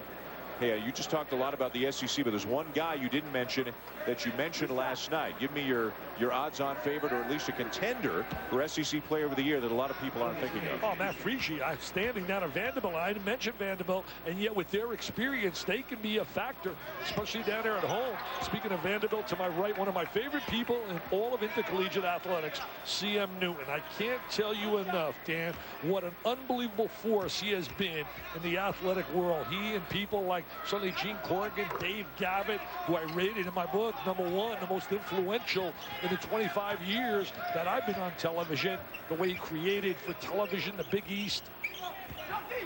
Here's Davis. Look at him just backing Troutman down and draws another foul. And again, Chuck Davis really came to play here tonight. Every time he touches the ball, he does something positive with it. I'm going to tell you positive, a great move that was done as we're watching the ball go inside to Davis. Now he's going to back him down. He's backing away, and he draws the contact. A great move by Mark Gottfried. You know what the move was? Hiring Tom Asbury as an assistant coach. Tom Asbury has a wealth of knowledge, head coach at Kansas State, Pepperdine. They got to know each other through his days when he got the Pepperdine job. Obviously, Jim Herrick had that job prior. And I'm so happy that Jim is back in basketball using his talents as you look at Asbury, who has a brilliant mind and will be a great asset every day teaching and coaching kids in the fundamentals of how to play the game. That last foul, by the way, was on Siobhan Troutman, his third, and the leading scorer in this game for Pittsburgh. Troutman has gone to the bench. Seen a lot of guys do that now. George Blaney at Connecticut, former Seton Hall and Holy Cross coach. You think about Steve Robinson, now there at North Carolina. David Hobbs, Kentucky, from out of Alabama right here. Pete Herman, ex-Navy coach, now at Georgia. I think it's great that those guys and coaches take advantage of hiring them to use their wealth of knowledge. Alabama clinging to a 1-point lead here for the first game of 2 we've got for you tonight here on ESPN2. Gonzaga and St. Joseph's, number 12 against number 18. The feature game of this 4-game 2-day event. That's our finale, our next game here tonight. Tough pass, can't make that pass. Not a good look right there by Brown. Petway leads the Tide up the floor, and it gets inadvertently tripped at the other end as the Panthers commit another foul. It'll be on Page, and it's his second. They'll make it on Krauser, his second. There's a little change of direction. There's the little trip, the little bump. Hey, what if Larry Fitzgerald and these guys are watching? I wonder if they're watching right now. One of those Pitt Panthers, one of my favorite players in college football. Fitzgerald, I love him. I want to be his agent, man. I want to be his agent. He's got great hands, explosive. It's off Petway, out of bounds to Pittsburgh. And they got to keep playing, guys. Keep playing. It's the under 16 timeout, not the at 16 timeout. Both sets of players were headed to the bench, but we still got some basketball here. You know, you think about young players leaving early, making mistakes. What about Rod Grizzard when he left 2 years ago? Just like Omar Cook should have been in college. Well, and Mark Godfrey talked to us before the game. It's not just that they leave, it's how long they have to decide whether or not they're going to leave during the summer. And the program sits around not knowing whether or not they've got to go out and get another player in their place. McCarroll is called for the offensive foul. Let's go to Doris Burke. Well, Dick, you mentioned earlier in the basketball game that C.M. Newton is pinch hitting on the Alabama radio broadcast team. He also at one time was the head coach at the University of Alabama. When we come back, we will talk about perhaps his most significant recruit in his time as head coach of the university. We'll be back after this. The NCAA Women's Basketball Championship coming in March. The volcano is a sleeping giant. Anytime it can stir.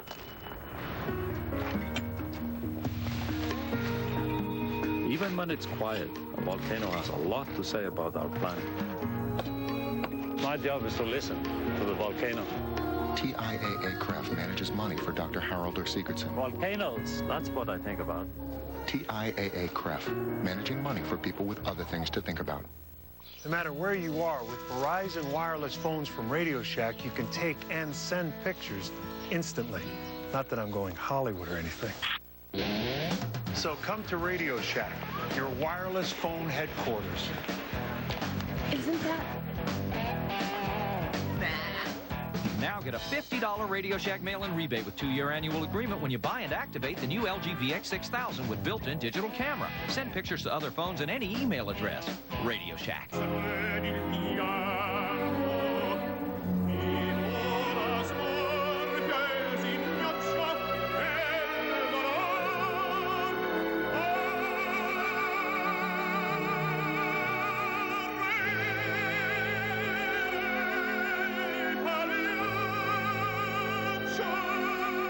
Some opportunities are too good to pass up.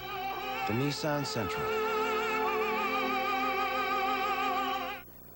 Big Ben Wallace. I think you're going in the wrong direction, right? Listen, dog, I'm beat. Some other time. Dog, huh? Let me tell you something. ESPN NBA basketball. I've lived the 24/7 mode, and I've achieved the ISO motion. I can clear the court to one side and take you one-on-one. Though nobody is better than Reg.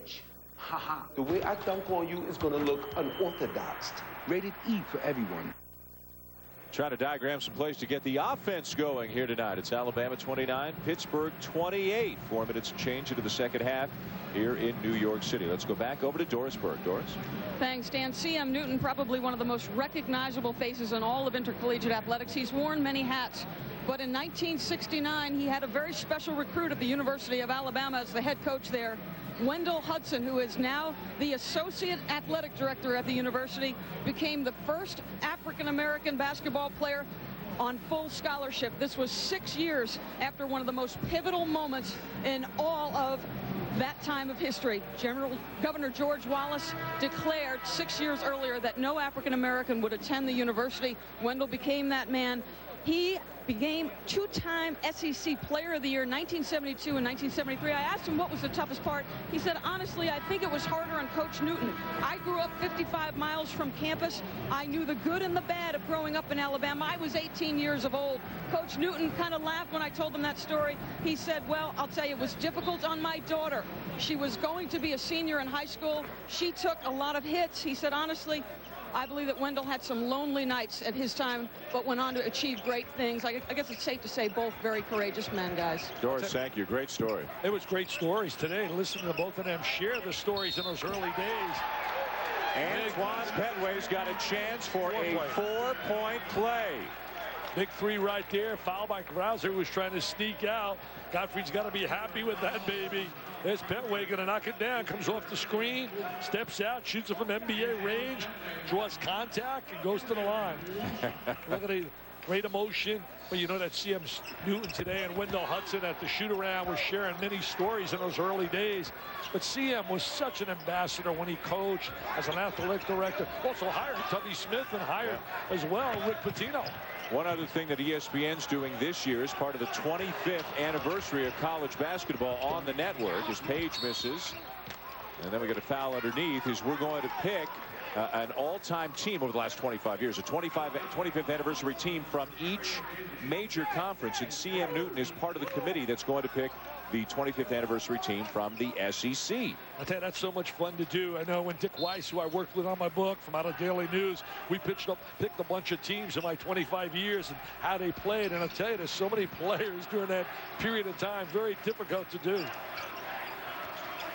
And Dick Weiss is on the committee to help pick the teams from both the Big East and the Atlantic 10. Well, I'll tell you, a great choice because the guy is a basketball junkie. Yes, he knows the game inside out, knows every player, every coach.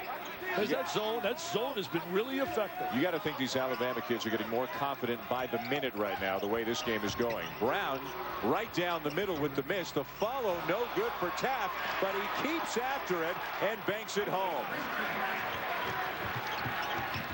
Now Davidson got in the air and got lucky as he found Petway. Taft got back in a hurry defensively and forced Davidson to pass the ball. I tell you, Brown and Page have to put points on the board for Pittsburgh. But saying all that, they still, right now, in a situation, only down 3. Taft reaches around and is called for the foul. His first at the other end. A couple of rebounds, finally resulting in a bucket. He's got 9 rebounds in this game. Wow. And just a freshman. Talking about freshmen, they got some good recruits already committed. Barry Rawson and Jamie Dixon. They got Mr. Keith Benjamin coming in, a guard and 2-guard from out of Mount Vernon High School. And they produced so many outstanding players like Ben Gordon, Rodney and Scooter McRae, Ronald Ramon coming in from All Hallows High School in New York City, about 3 blocks north of Yankee Stadium. And again, Taft from Xaverian High, where Barry Rorson's from, and they've already got a junior, Michael Davis from Xaverian High, committed for 2005. Siobhan Troutman's going to check back into the game now for Pittsburgh, despite the 3 fouls, because without Troutman, to be honest with you, there hasn't been a whole lot going on for Pitt offensively. Well, you know, Brown and Page combined have only 7 points thus far. And those 2 guys are veterans who got to put some points on the board. Troutman's got 13. We sort of expected him to be a factor inside. He has a way of getting free, an uncanny ability to get free on the interior. Another miss on a 3, but another offensive rebound. The opportunistic Jerron Brown makes it a 1-point game. That's one of the real negatives about a zone. There are no block-out assignments, basically. You get into lanes. So the Alabama lead, 5 just moments ago, now down to 1, and the steal. Telegraph that, baby. That was a Marconi special. Page back to Krauser, and Pittsburgh leads. And that's Krauser. That's his game at best. The up-tempo game. The Oakland Zoo would jump with joy over that down there in Pittsburgh. They got a beautiful facility. Oh, do they ever. Peterson Event Center. Yep. There it is. The bounce inside. There's Krauser with the steal. Catches it, scores, and our own Beano Cook jumps with joy. Beano, the press, I tell you, the press is named after him. That's the room, right, the press room. Believe it. I mean, unbelievable. I got to bow down and kiss his ring when you walk into that press room. Krauser at the line. One interesting thing, Krauser may be the most significant player for Pittsburgh this season because of who he's taking over for, Brandon Knight. Right. And Krauser likes to get it and go a little bit more than Brandon Knight did. And this team, I mean, they like to run their stuff, but is Krauser going to run the stuff, or is he going to get it and go? Well, I'll tell you one thing. He's trying to execute a half-court game as well, but the bottom line, it's become his team at the point guard slot, and they need him to really be effective. 34-33. Pittsburgh is back on top. We'll step aside for a moment and come on back with more second half action from the Coaches versus Cancer Classic after this.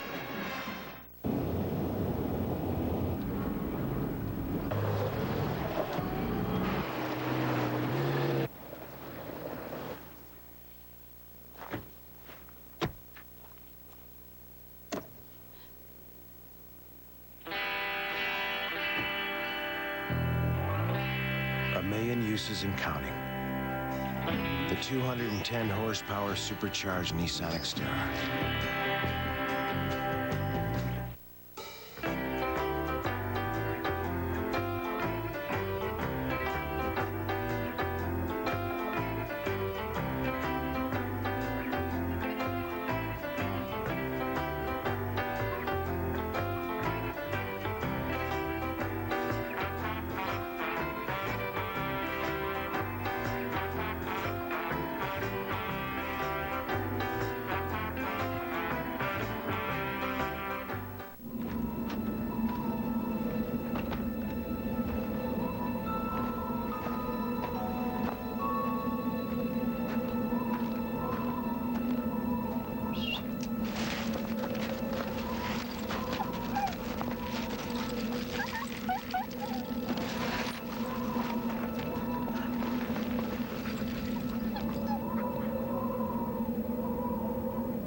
awfully scared, and so do you.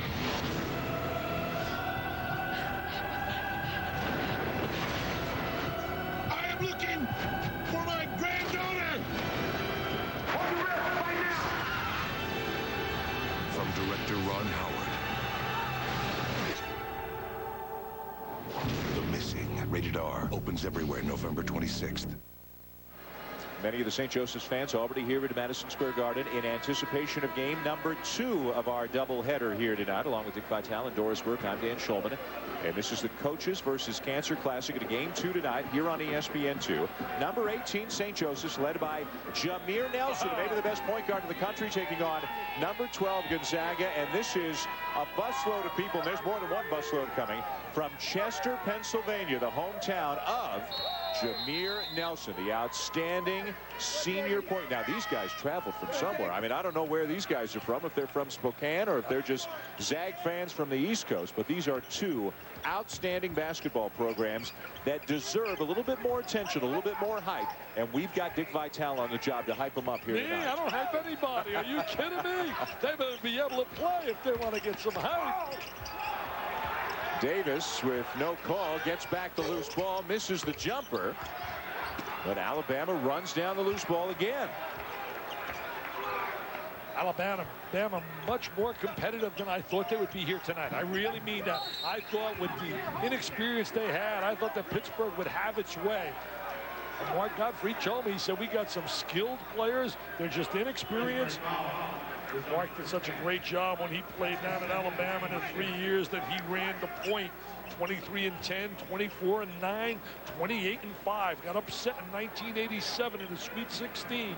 Got beat by Providence, baby, coached by Rick Pitino, and Billy Donovan was knocking down threes. Did by one over Mark Godfrey's Crimson Tide right now. Pedway, the former walk-on, now the senior starter at the point. And you got freshmen and sophomores playing some big-time roles for Alabama here tonight. Winston, a sophomore. There's Petway, the senior. The three rattles out. Another offensive rebound for Alabama. Give them second opportunities. Look at the patience they're demonstrating on the offensive end. And nice laying it in is Davis. Davis very effective inside in the post. Has some up and under moves. Has good head fakes on the interior.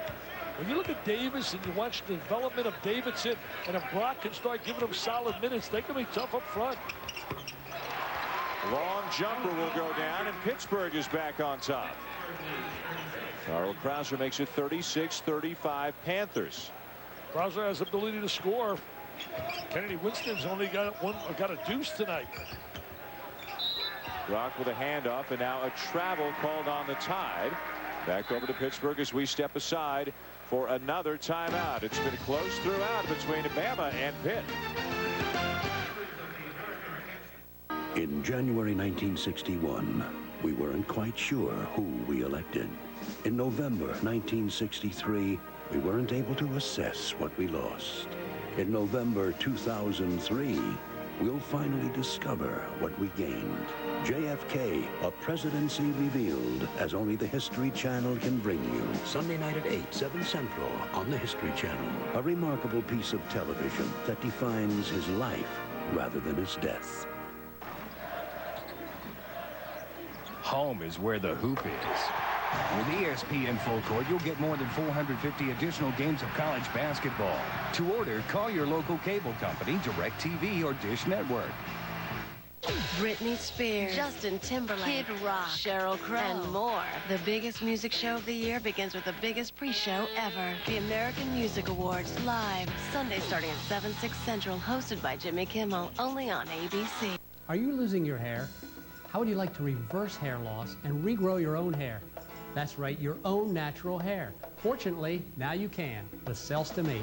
Celstim H is the latest advancement in hair regrowth treatments, proven to stop hair loss and regrow hair.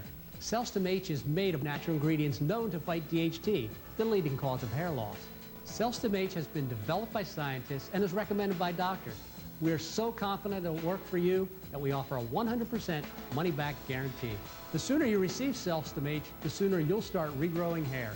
And if you order now, you'll receive an extra 1 month supply of Celstim H absolutely free.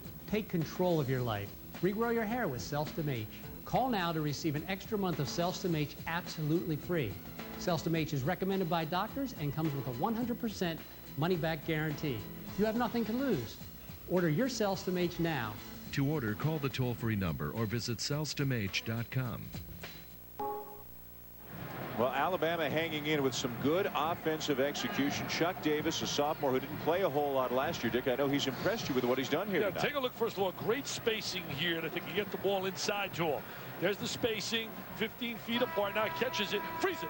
Now right here, he's setting him up to drop step this way on that foot. To take that foot reverse. See how he drop steps? He hooks him on the inside. They work on that every day in practice. Most teams across America will utilize the single reverse and a double reverse drop steps on the interior.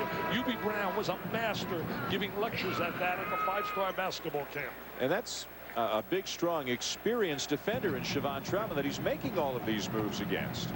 He's doubled his career high already. He's doubled his career high. Yeah, the most points he had in any game in his freshman season was 5, and he's already got 10 here tonight. And again, as you said, he had 2 or 3 other opportunities that he just couldn't quite finish in the first half, or he'd be having a huge night, and Alabama would be in the lead. Well, Alabama just now made an adjustment, went to the man-to-man. Let's see how they can handle him on the inside. Handle Troutman again, the man-to-man situation. You surprised they switched? Yeah, they were so effective out of that zone, but I just think maybe it's to give him a little different look for a moment. Krauser a long 3, and there it goes. Pittsburgh struggling all night from outside. That's their first made 3 in 14 opportunities. I tell you, Krauser knocks it down. He has scoring ability out of that point guard slot. Shelton trapped in the corner, finds Winston. Kennedy Winston's had a quiet night with just 2 points. He is coming back from arthroscopic knee surgery a couple of months ago. He told me he's only at about 85% right now. Had the operation September 11th. Davis looking to try to take over. Chuck Davis now with a dozen. What a story he is tonight. He's building up confidence with each possession. So is Krauser right now, has their last 7 points. Demetrius Smith, a 6'2 senior, is into the game now for Alabama. He's the guy guarding Krauser, number 23 for the Tide, as Krauser tries to turn the corner and gets fouled before the shot. Starting to see the Krauser right now. Davis show. Good. Davis says, give me the rock, man. Bring the ball inside to me. Look at Chuck Davis says, get the rock to me on the interior. Little jump hook in the lane. You know, now with Morris on him, he's given up 3 inches in height and 50 pounds in weight, but he doesn't care if it's Troutman or Morris or anybody. He's going to the hoop. I tell you, I like the way he maneuvers on the interior. He's got good head fakes, ball fakes. All you young kids out there, learn to utilize that ball fake and that head fake. Krauser's starting to pile up some numbers all of a sudden. He's got a dozen points. He's got their last 8. They get 9 in a row for Krauser. 13 on the night at a 4-point lead for Pittsburgh. He's at home right now, New York City. Yep. New York, man. He wants to shine in the Big Apple. Well, the Panthers have a lot of experience in this building, playing St. John's, playing here in the Big East tournament. So this is like a second home to them. For more on Krauser, let's go to Doris. Well, from the moment he stepped on campus, Krauser and Brandon Knight, their battles were legendary. He said freshman year, when he was a redshirt, we were going head-to-head in Fitzgerald Fieldhouse. Brandon comes down, drains a long 3, and says, welcome to the Big East, big time. He said, I went right back at him, put it between my legs, and hit him with my teardrop shot. He said, I said to him, welcome to Magic's world. His nickname, Black Magic. He's got that special flair about him, guys. He really does have that charisma, too, when you speak to him. He's got a lot of confidence, and it's building right now. Nice look. Troutman gets a couple of Tide players in the air. They recover to block it, but Torrey Morris makes quite a statement there. I'll tell you, Torrey Morris on the inside comes up with the loose ball and knows how to finish. The ball was deflected back over the timeline. That's why there was no over and back. Now does experience prevail? We got experience against inexperience. +5 now, Pittsburgh. I'll tell you what a year they had last year. When you think about Ben Holland and the job he's done, he's doing a heck of a job already in the recruiting wars down there at UCLA, signing 2 of the best 20 players in America. Well, what a finish by Morris. 6'10", about 280, had a 14-point, 13-rebound game in an exhibition game for Pittsburgh. And again, he was a backup last year, played about 15 minutes a game behind Ontario Lett. But the starter's job in the middle is his to lose right now. Petway, a good look for 3. And Winston with the offensive rebound. It's a third opportunity coming back with those offensive rebounds. I like those long, lean guys like Davidson. You're going to watch that kid next year. Look at backdoor cut. Well, they're running some stuff, aren't they? Tomorrow night, both ESPN and ESPN2 have college football action for you, and it's involving the two schools you're seeing here in Hoops tonight. Number 16, Pittsburgh taking on West Virginia in the backyard brawl here on the Deuce, and then over on ESPN, 7:45 Eastern Time, number 3, LSU and Alabama. Meanwhile, trouble for Pittsburgh as Carl Krauser has picked up his 4th foul of the night. Last year, if Knight got in foul trouble, Krauser took over at the point. This year, if Krauser gets in foul trouble, Jamie Dixon turns to Antonio Graves, a true freshman out of Mansfield, Ohio, who has just come into the game, number 22 for Pitt. They're going to hope to steal right now, maybe get 4 minutes out of him and get Krauser back on the floor with 5 minutes to go. As you look at Graves. A late signee. They just offered him a scholarship in August. A scholarship opened up because of another player with a school, and the kid felt agreed that maybe he'd be better off somewhere else. So in August, all of a sudden, they find themselves with a scholarship. And Graves was thinking about going to prep school for a year, but when Pittsburgh came along with a scholarship, he decided to go here. And he is Carl Krauser's backup at the point. A step to that basketball. Good job by Page going to snatch that ball. He looks to me like he could be a great defensive back. Yeah, definitely. And now here's Graves getting a chance to run the show. Back in that zone, came out of the man-to-man, went to the zone. Graves for 3. Troutman with a rebound, gives it up. Demetris with a 16-footer, not there. Rebound tied. Got to back it up. Need the high percentage shot right here. Petway going to take it inside and draws the hard foul. These Alabama players, time after time, driving to the basket, not worried about the contact. Look, Russ, he's trying to be a coach right now. He wants to be a coach. That's great when you see that right there. That's great when you see a kid involved in the game, still there, even though he's not playing.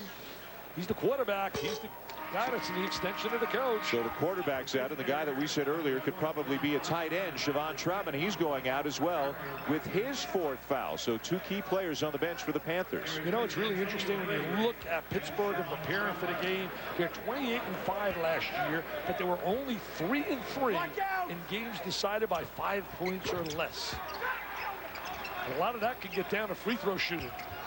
They're looking at a very difficult conference schedule in the Big East because you play 3 teams twice and every other team once. They got to get it over, and they do. And they're playing Syracuse, Notre Dame, and Connecticut twice. Those 4 teams are all going to play each other in extra time to try to generate some good matchups. But out of conference, it's not that tough of a schedule for Pitt, and they've got a ton of home games. Get a look at this.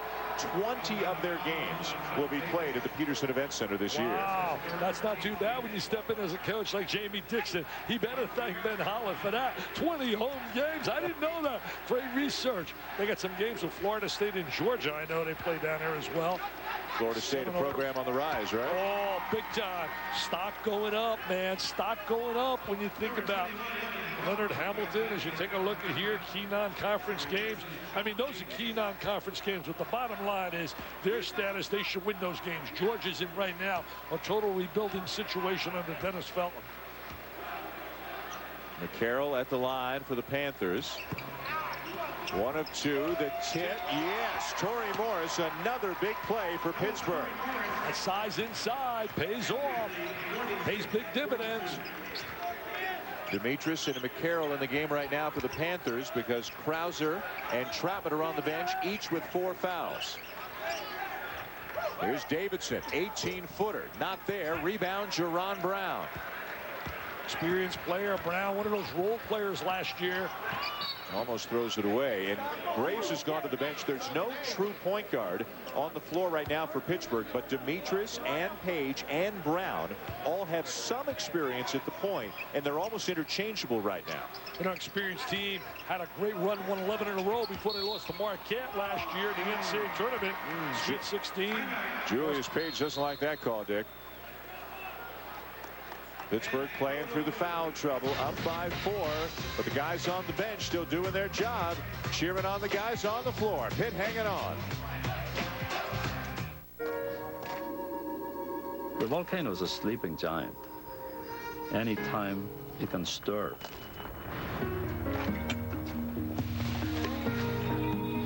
Even when it's quiet, a volcano has a lot to say about our planet. My job is to listen to the volcano.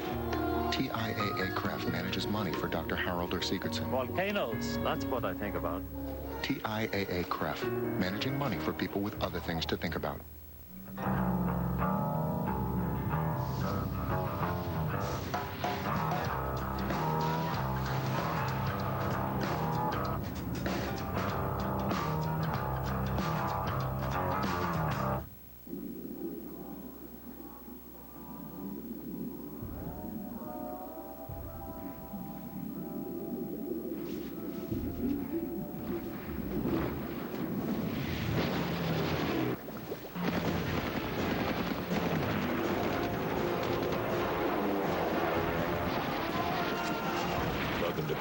Soldier. Medal of Honor Rising Sun. Rated T for teen. EA Games.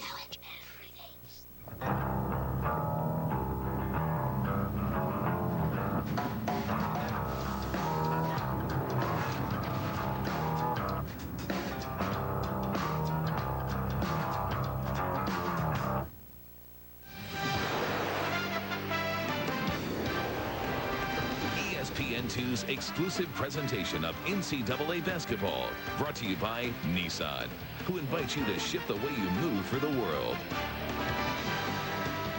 Back inside Madison Square Garden in New York City. Dan Shulman and Dick Vitale with you. This is the Coaches versus Cancer Classic, and both these coaches, Mark Gottfried, learning about some new players, and a new coach, new head coach at least, Jamie Dixon, learning about his team here tonight. Well, it's Mayloc's time right now for Jamie Dixon. He can tell me all he wants that he's not nervous, trying to get that first win. It would be special. You want to go back on campus, you want to be the big man on campus, you want to be able to strut there this weekend and say, look, I got the first win against an SEC team, against Alabama, not against Cupcake City.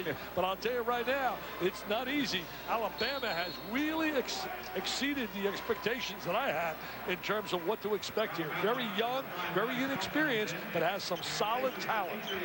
Chuck Davis in particular has shown a lot of heart tonight, the way that he's played inside. He's on the bench right now. Brock and Davidson are the two big guys on the floor for Alabama. This is Davidson. Brock with an offensive rebound and draws a foul. That's been a huge story here in the last 7 or 8 minutes. You don't expect a strong, physical, experienced team like Pittsburgh to get it beaten on the glass like they are here tonight. Especially Pittsburgh, who really has been an outstanding rebounding team. But they're so active, the Alabama kids. You see them right here on the interior. Pittsburgh really did it last year with defense and also with rebounding. +7 margin last season. They got to get some touches, though, right now for Kennedy. They got to get Winston some touches. I mean, he can score. At the line, Evan Brock, sophomore, left-hander. His dad met him tonight. Dad played for the Globetrotters. Very proud of his son. He thinks that his son's going to have a big year next year. He said he's just feeling his way out right now. Going to get a lot stronger physically. Yep. You saw Krauser is getting set to check back in for Pittsburgh. He's got 4 fouls. This goes back a few minutes, and this was number 4 on Krauser on that well-executed play by Alabama as he just couldn't keep up with Petway. Brown to Torrey Morris. Nice drive to the bucket by the big guy. Nice play by Brown to create the opportunity for Torrey Morris, who has improved. He has become a little bit more offensively skilled. Looks a lot more agile this year than he was last year as well. And not fragile. No, definitely not. And he could be hostile. He looks mobile. Yes, he does. 4-point lead for Pittsburgh. Here comes Shelton off the screen. They'd love to get him going. Long three-pointer with a hand in his face. Long rebound, and Petway runs it down for the tie. Nice hustle play by Petway to get that ball back. Give it to Kennedy. Give it to him inside. Winston gives it back to Brock. And maybe Winston over the back right there. Yes, it is.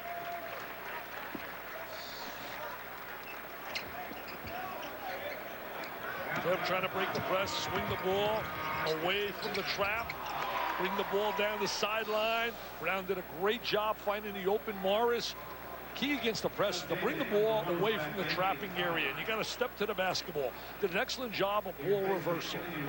Yeah, you talked about Jerron Brown, the guy going to the line right now for Pittsburgh, and he doesn't necessarily light it up any night or wow you on any given night, but at the end of the night, he's got points, he's got rebounds, he's got assists, he's played good defense. He's just one of those guys who does everything that a coach needs you to do. And that's win, and they know how to win. Won the Big East tournament last year, blew out Connecticut right here in the Garden. They just wore them down. They played a great game that night. Brandon Knight wasn't healthy in that game. Rock being guarded hard out on the perimeter by Demetrius. Now here's Davidson. Davis with a long jumper. What a big night for Chuck Davis. Hey, what a year this kid can have. He's had really a breakout party today. His high last year was 5. He's been effective down in the low box. He's got 14 right now. Krauser trying to turn the corner. 6 minutes to go. 2-point game. I think Krauser is the kind of kid that'll love to see the man-to-man. Demetrius on a feed from Taft, misses the long jumper. And Davis with another rebound added to his stats. He wants the ball inside. He said, man, give me the rock inside. Look for him down in the low box. Dump it inside to him. Dump it to Davis. There he is. A little bit too far away from the basket to make something happen, or is he? Not really. It's his night. He wants to star on Broadway, man. Farrah Fawcett couldn't star on Broadway. They shut it down, but he's going to star on Broadway. Chuck Davis has more than tripled his previous career high. He's got 16 points. Tell you, Chuck Davis shows he can shoot the little jump shot from the foul line area, and then he shows his ability to get to the rack. As he steps out, he's going to catch the ball, shoots that 18-foot jump shot, and now he's going to show his ability to get to the basket. Here he is right now in a triple threat position. You can drive, you can shoot or pass. There he is. Nice little drive. Does an excellent job. Good first step. The key is the first step. Might have got a little walk right there. Might have got away with a little walk. You know, I asked Mark Godfrey a couple of days ago about these inexperienced inside guys. How do you feel about your inside guys? And I'm quoting Mark Godfrey here. He said, I feel buck naked with my inside guys. He said, I just don't know. They're not old enough. They're not experienced enough. They're not strong enough. They're not. Well, tonight, Chuck Davis is. He's been everything here tonight. Well, excuse me, but I do not want to see Mr. Godfrey. I'm just quoting. Don't shoot the messenger. I don't want to look naked, I can tell you that. Tied at 48 thanks to Chuck Davis, who's got 16 points here tonight. In the first game of his sophomore season, he didn't score more than 5 in any game in his freshman season, playing behind guys like Irwin Dudley and Kenny Walker. Yeah, total 19 points all of last year. Here's Brown, pull-up jumper. And Brock runs it down. Now Shelton's off to the races, but he's all alone. Want to back it up. Didn't have an opportunity. Don't forget our second game here tonight. What a matchup it should be between Gonzaga and St. Joe's. That game follows this game tonight right here on ESPN2. More on that matchup. Here's Doris. Well, good news for the Zags. Rony Toriev, who was questionable coming into tonight's game, has been warming up behind the curtain here at Madison Square Garden. He told Mark Few, I can't wait to get out there. He is expected to play, Dick Vitale. I can't wait to see how excited you are about him. Well, I'll tell you one thing, Doris. He's a solid player on the interior and certainly a pro prospect. You throw in Blake Stepp as well on a perimeter. They got 2 NBA potential players, and then you throw in a host of new kids. I can't wait to see Earl Knight. On the other side, we may see one of the premier backcourts in all of America in Jameer Nelson and Delonte West. Nelson's getting all the PR, but trust me when I tell you, West can flat out play. A great opportunity for these two great programs to get some exposure that they deserve for what they've accomplished in recent years. Page buries a 3. They need that. He's got to be the veteran. He's got to step up. He's got to put points on the board. Now here's the go-to guy, Davis. And it's out of bounds. It will stay with Alabama. Davis wanting the ball every time down the floor, as Page figures to do at the other end. Well, Page finally knocks down that 3. Something they've struggled with. Look at that, 2 for 17. Yet they have the lead. And ripping down another rebound is Taft. He's got double figures, 10 rebounds in his first collegiate game. In a very quiet way. Yep. Page again. Taft has 11 rebounds. And there's Mr. Taft. I'll tell you one thing, Page told me before the game. He said he can be a monster for us, Dickie V. He can be a monster. I'm telling you, I'm watching Chris Wilcox here. He reminds me so much of him with his size and his ability to run the floor and get up and down. Mr. Davis, where has he been? Hey, Mr. Godfrey, how did you play that guy last year? How many points did he have all of last year? 19. He's got 18 tonight. Wow. Against Pittsburgh. A top 20 team. Yeah, and one of the best defensive teams in the country the last couple of years. That's been their strength. Their strength has been their defensive ability. Krauser for three. He knew it. You could see he felt it as soon as he released that one. I tell you, look good shooting that as well. See, he's going to give him a different kind of look on a perimeter. He's going to give him a guy with some flash and some scoring ability. Oh, yes, he said, Jamie, come on. He's getting the crowd going. Carl Krauser here in New York City. And Pittsburgh up 5. As we celebrate our 25th season of college basketball, it's time to flash back into the ESPN archives. Picked off by Miller, goes ahead, lanes on the other wing. He finds, yeah! Sent it in, Jerome! We're gonna be a while. One of the all-time moments and one of the all-time calls. Our buddy Bill Raftery with "Send it in, Jerome" on that Jerome Lane dunk from 15 years ago. You know, Chris Taft might break a backboard or two before he's done, don't you think? I'll tell you, big and strong and tough, tenacious on the inside. What's that, a dozen rebounds for him? I think so. 11 or 12 rebounds, and boy, he's making it happen at both ends. 11 rebounds now for Chris Taft. 4 points on the night, but those two were big right there to extend the Pittsburgh lead. Dan Shulman, Dick Vitale, Doris Burke with you here at Madison Square Garden. Game 1 of 2 tonight, game 3 of 4 overall at the Coaches versus Cancer Classic, which over the last 8 years has raised more than $2 million. A joint venture between the National Association of Basketball Coaches and the American Cancer Society. Now shot selection becomes really big. We saw it last night. The edge went certainly to Marquette and to Wake Forest down the stretch, taking a high percentage shot. That's how you win basketball games. That's how you go to that locker room where it's a winner's locker room. Taking the high percentage shot. That means Troutman on the inside. Last year, not many teams in America used the clock with a lead late better than Pittsburgh did, and they've run it down to 10 here as they start to get into their stuff. It's Krauser. Doing a lot of similar things that Ben Holland certainly had. Krauser just backing his way down to the basket, got the shot on the rim but missed, and now here comes the tide. Now you got to wonder right now with young and experienced kids if they have patience. That's Petway, a senior, not showing any patience. Offensive rebound and a putback for Emmett Thomas, and it's now a 3-point lead for Pitt. Thomas got some minutes last year, came off the bench, and kind of guy that can provide some offensive firepower. They're certainly going to get that next year out of Ron Steele and Al Weber and John Flex. They got 3 outstanding recruits coming in. Steele's team was 36-0 in high school. He was Mr. Basketball as a junior. Nearing the 2-minute mark. Alabama. Brown for 3. Krauser the assist. I'll tell you what's really interesting. The last 3 situations, the threes have been divided between Krauser, Brown, and certainly in Page. The lead back up to 6 for Pittsburgh. Now inside 2 minutes. Davidson inside. Can't get it to go, but he will shoot a couple.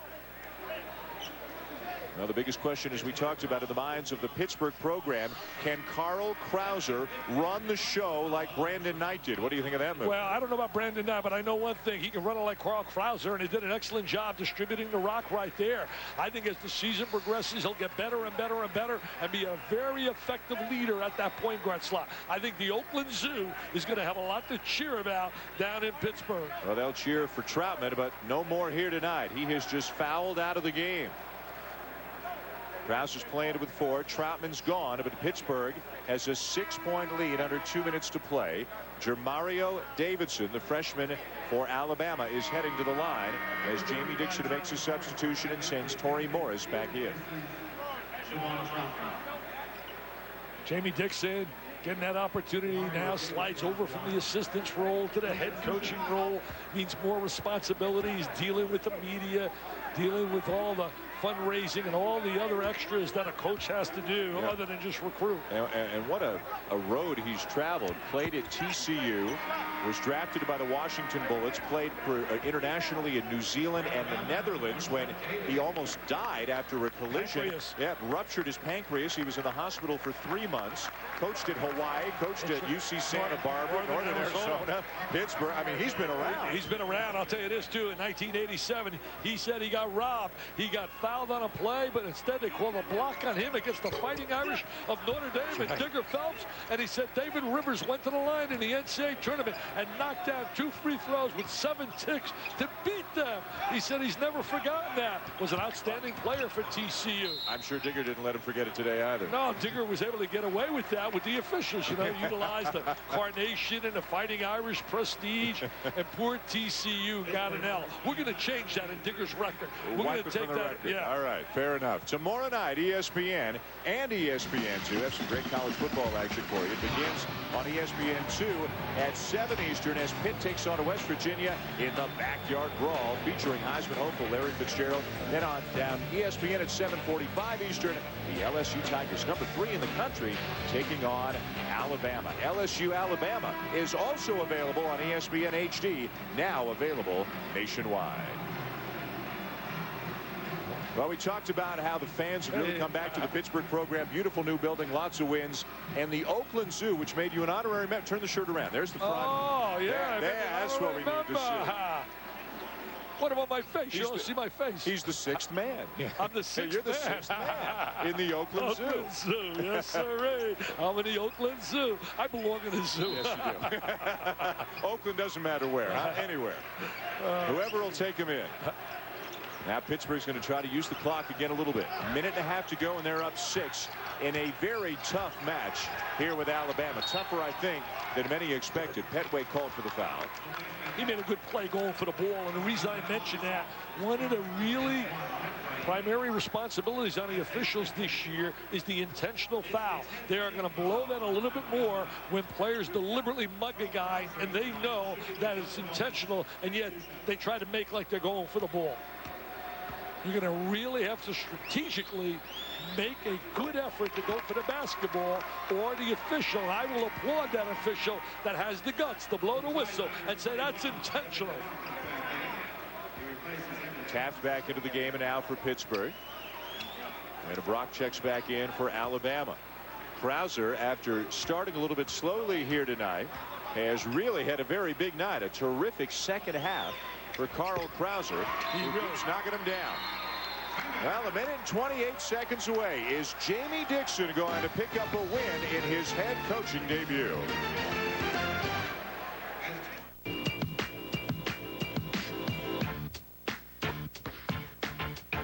I don't play for fame. I don't need your approval. I don't tell you what you want to hear. I ball.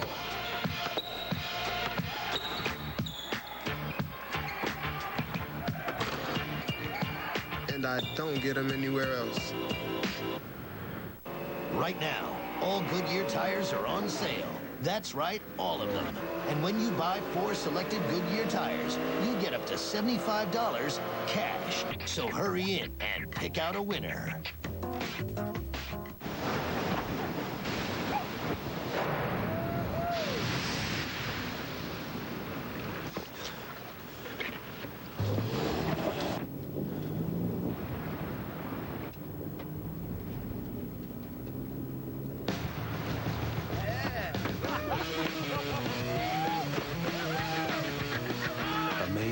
And counting. The 210 horsepower supercharged Nissan Xterra. Come in now for TGI Friday's double glazed ribs. They're basted with our rich Tennessee glaze, then finished with Friday's tangy barbecue sauce. Tear into double glazed ribs. Only at Fridays. They're saying just what I've been saying for years. High school ballers just aren't prepared for the NBA. That's funny. They're saying the Dolphins secondary is unstoppable. I was just saying the same thing. What the?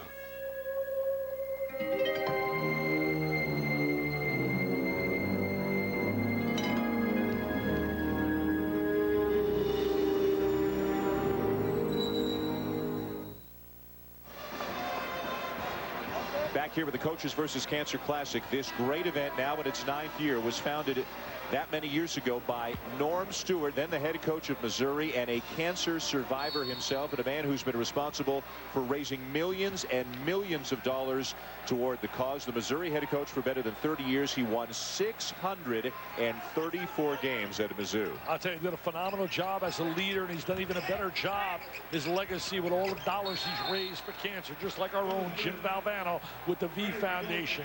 I'll tell you, really, when you think about Norm, he came back from that cancer, and he's had a smile on his face, and he's inspired so many people. Hey, Missouri, by the way, has got some outstanding personnel. Their big question is, what is transpiring in the investigation process with Ricky Clemens?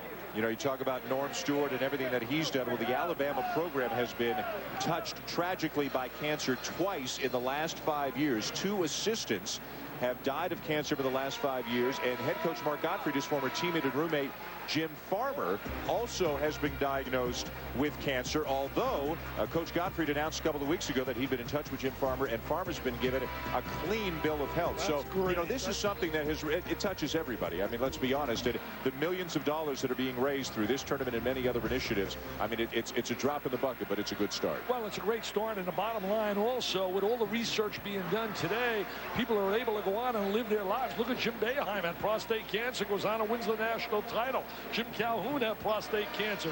Bottom line, it's affected so many lives, but the research has been outstanding. I know the Jimmy V Foundation has raised over $30 million and provided research grants all over. And the Jimmy V Classic here at Madison Square Garden this year on December the 9th. Texas, Arizona, Providence, Illinois. I'll tell you, a player that people are going to really see this year, I think he's going to have a phenomenal year, D. Brown of Illinois. He is going to be super. Great quickness, and I love the Orange Crush fans. And Providence, Tim Welsh is going to have a club that could be a surprise in the Big East. Ryan Gomes can flat out play inside. And we'll have that great doubleheader for you, the Jimmy V Classic, Texas, Arizona, Providence, Illinois, December the 9th. Doubleheader starting at 7 o'clock Eastern time on ESPN. They watch Seton Hall as well with Andre Barrett and John Allen, Louis Orr's club. I thought last year got such a bad deal not getting into the NCAA tournament. I really believe that, and I will not stop saying it. I know. 6-point lead here for Pittsburgh, trying to finish off the Crimson Tide here tonight, who have battled hard right from the opening tip. And that was their problem last year, making free throws. So many teams lose close games down the end because they don't convert on that free throw line. Shelton, a quick 3, a little bit short and off the shot clock. That'll turn it back over to the Panthers. You know what's really interesting? They're down 6, Alabama. They played a really tough game tonight against a good basketball team, and they've been unable to get any point production out of their star in terms of Kennedy. Kennedy Winston, yeah. A leading returning scorer at about 11 points per game last year as a freshman. Both coaches substituting offense, defense. Got a hole right here.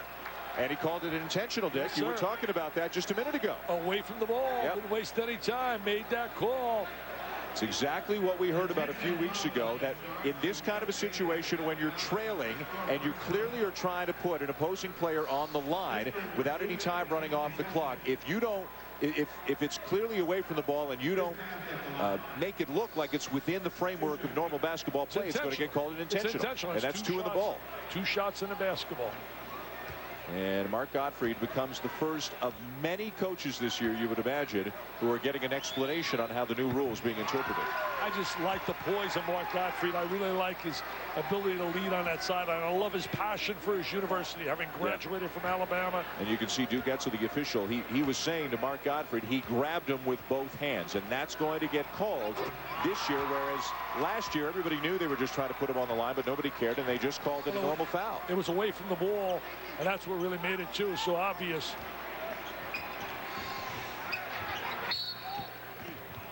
Now Petway is called for the foul, not an intentional one. Hey, look at that SEC. That SEC, I really love Kentucky. The bottom line is Tubby Smith knows how to win. You know, to go undefeated like he did last year in the SEC, that is special. Think about that. To go undefeated, run the table, and then win the SEC tournament. So 19-0 in this league, really, with the tournament thrown. Exactly. But I was shocked the way they took a blitzing from Marquette. Wow. But a lot of coaches will say that it's a shame these days that you're only evaluated on your success or lack thereof in March, and everything else, gets forgotten. Oh, I agree with that. I think for years people had said, what about Roy Williams? He hasn't been able to win the national title. Bottom line is he has produced one winner after another. To me, you don't have to prove to me by cutting the nets down that you're a great coach. Somewhere along that line, you need a little bit of luck has to step in there as well. Jimmy Boeheim was a great coach before he won the national title. Carl Krauser with a career high tonight for Pittsburgh. The Panthers are up by 9. Davis, who's got a career high, just keeps adding to his totals. He's now got 20 points. One more than he scored all of last season as a freshman. I tell you, they can build on his performance. Alabama, they can leave here with their heads high that they've really found some players that are going to be able to contribute this year. Well, we found some players who are going to give us a whale of a game, we think, in game 2 tonight. Number 12, Gonzaga, and number 18, St. Joseph's, led by one of the best point guards in the country, Jameer Nelson. His coach, Phil Martelli, says he's not only the best point guard in the country, he's the best college basketball player, period, in the country. A guy who thought about going to the NBA, went to the pre-draft camp, but did not hire an agent, retained his eligibility, came back to school for his senior season, and big things up ahead, it looks like, this year for both St. Joseph's and for Gonzaga. They're both loaded. Had a great time talking to him today, and I can tell you he's a quality kid as well. And I know all the people in Chester, PA are so proud of him. They really, the barber shop, everybody gets involved. He's their guy, just like the running back now. The great running back, Jones, down at Virginia Tech, is also from Chester. Evan Brock is fouled out for Alabama as Jerron Brown knocks one down for Pittsburgh. You know, Nelson had 34 last year against Gonzaga, beat him on New Year's Eve out there at the kennel, broke up, I think it was a 29-game win streak. Home game win, and the year before on New Year's Eve, Dan Dickow won it for Gonzaga in Philadelphia, so they've each won on the other's home court the last 2 years. A 3 for Emmett Thomas. Emmett Thomas can provide some points for him. They got to get points out of Shelton and out of Kennedy Winston. They've gotten some unexpected offense, a lot of unexpected offense from Chuck Davis inside tonight, but have not gotten as much as expected from the perimeter. Yeah, Shelton's a guy that's got to really give them some offense, shooting the 3, and certainly we know that Kennedy Winston's going to be a lot better, having surgery on September 11th. Very difficult to start playing at this time of the year after surgery just about a few weeks ago. Here's Taft, the talented freshman at the line for the Panthers, a double-figure rebounding game in his collegiate debut. The best of the newcomers, and there are 6 freshmen right now on this Pittsburgh team. 2 of them redshirt freshmen, 4 of them true freshmen. And the bench is basically inexperienced for the Panthers. A lot of these guys are going to have to become factors for Pittsburgh to approach the kind of success they've had the last couple of years. And Dan, the reason they're going to go back to Pittsburgh with the W today, let's make no bones about it. It's the performance in the second half by Carl Krauser. Yep. He was brilliant here in the second half. Made free throws, penetrated, made big threes, took control of the team, and really got them to execute. He by far was the star of stars for Pittsburgh. Petway flying up the court, jacks up a 3 from the corner. Rebound for Thomas, misses it 2, and Page skies over everybody and draws the foul. Here it is, Dick. You talked about it. Now visually, here's what Carl Krauser's done here tonight. He's been a difference maker. He's been the guy that's made all the big plays. Made a great entry right there to Troutman. Shows his passing ability. Now he shows his ability on the defensive end with the steal, the dish, the score. Now a little shake and bake, little New York City, man. I'm on the streets, he said, right to my hometown. Shows he can shoot the trifecta. Krauser at the break had 2 points on 1 for 8 shooting. He's got 17 points in the second half and a career high 19 in the game. This is his chance to shine, really, with the Brandon Knight gone now. Krauser takes over as the starting point guard for Pittsburgh. Look at a lot of minutes now. Kids dream of getting those minutes. They all want that PT, baby. They all want that playing time. Well, he has it right now. Petway again. The floater goes. Nice play by Petway, taking the ball in traffic and scoring. He's got 17 tonight. I tell you, those coaches have done a heck of a job with an inexperienced team. When I look over there at Phil Pearson and I think about Orlando Early, an outstanding assistant coach, Mark Gottfried, who does the great job as the leader. I'm telling you one thing, when you look at that club, they certainly are limited in personnel in terms of experience, but those kids are ready to play here. Coming up next, St. Joseph's and Gonzaga. We talked about the two outstanding basketball games they played against one another the last 2 years. New Year's Eve, 2001.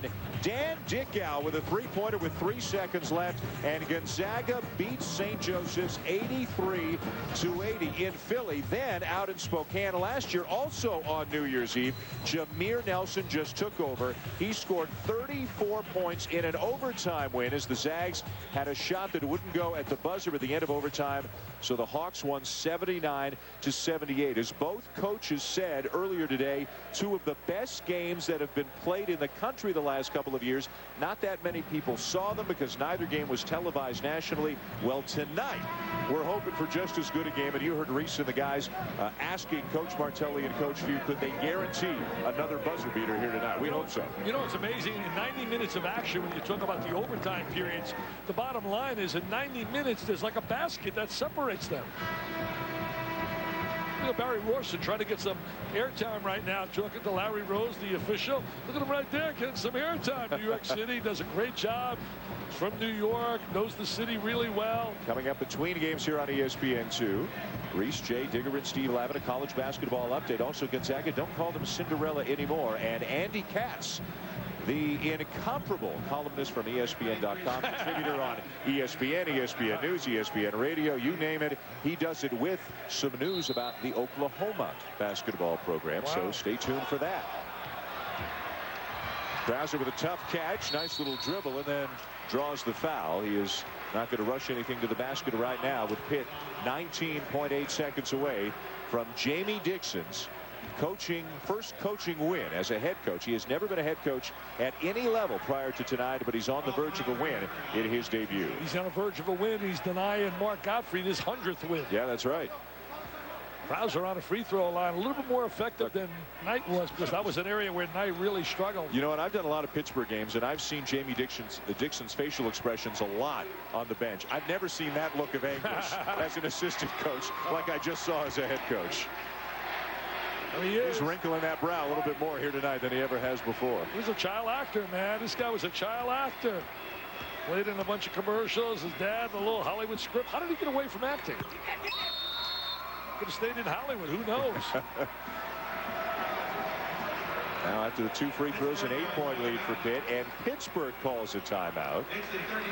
Well, Pittsburgh expected to be again one of the major contenders in the Big East Conference. They were the tournament champions last year, a Sweet 16 team each of the last 2 years. I know you've got Connecticut as #1, not only in the Big East, but in the country. Who else after UConn? Give me your next few. Well, you know, Syracuse, forget about it. Connecticut's right there, but Syracuse is that close. They're really going to have an outstanding year. And then I think you throw into the pot teams like Notre Dame with the combination of Chris Thomas. You know, everybody's talking about Jameer Nelson as the best point guard in America. He might be, but there's a kid down in Notre Dame that's pretty good, like Thomas and Torrin Francis. Then you talk about Tim Welsh and that club at Providence. I think that club certainly could be outstanding.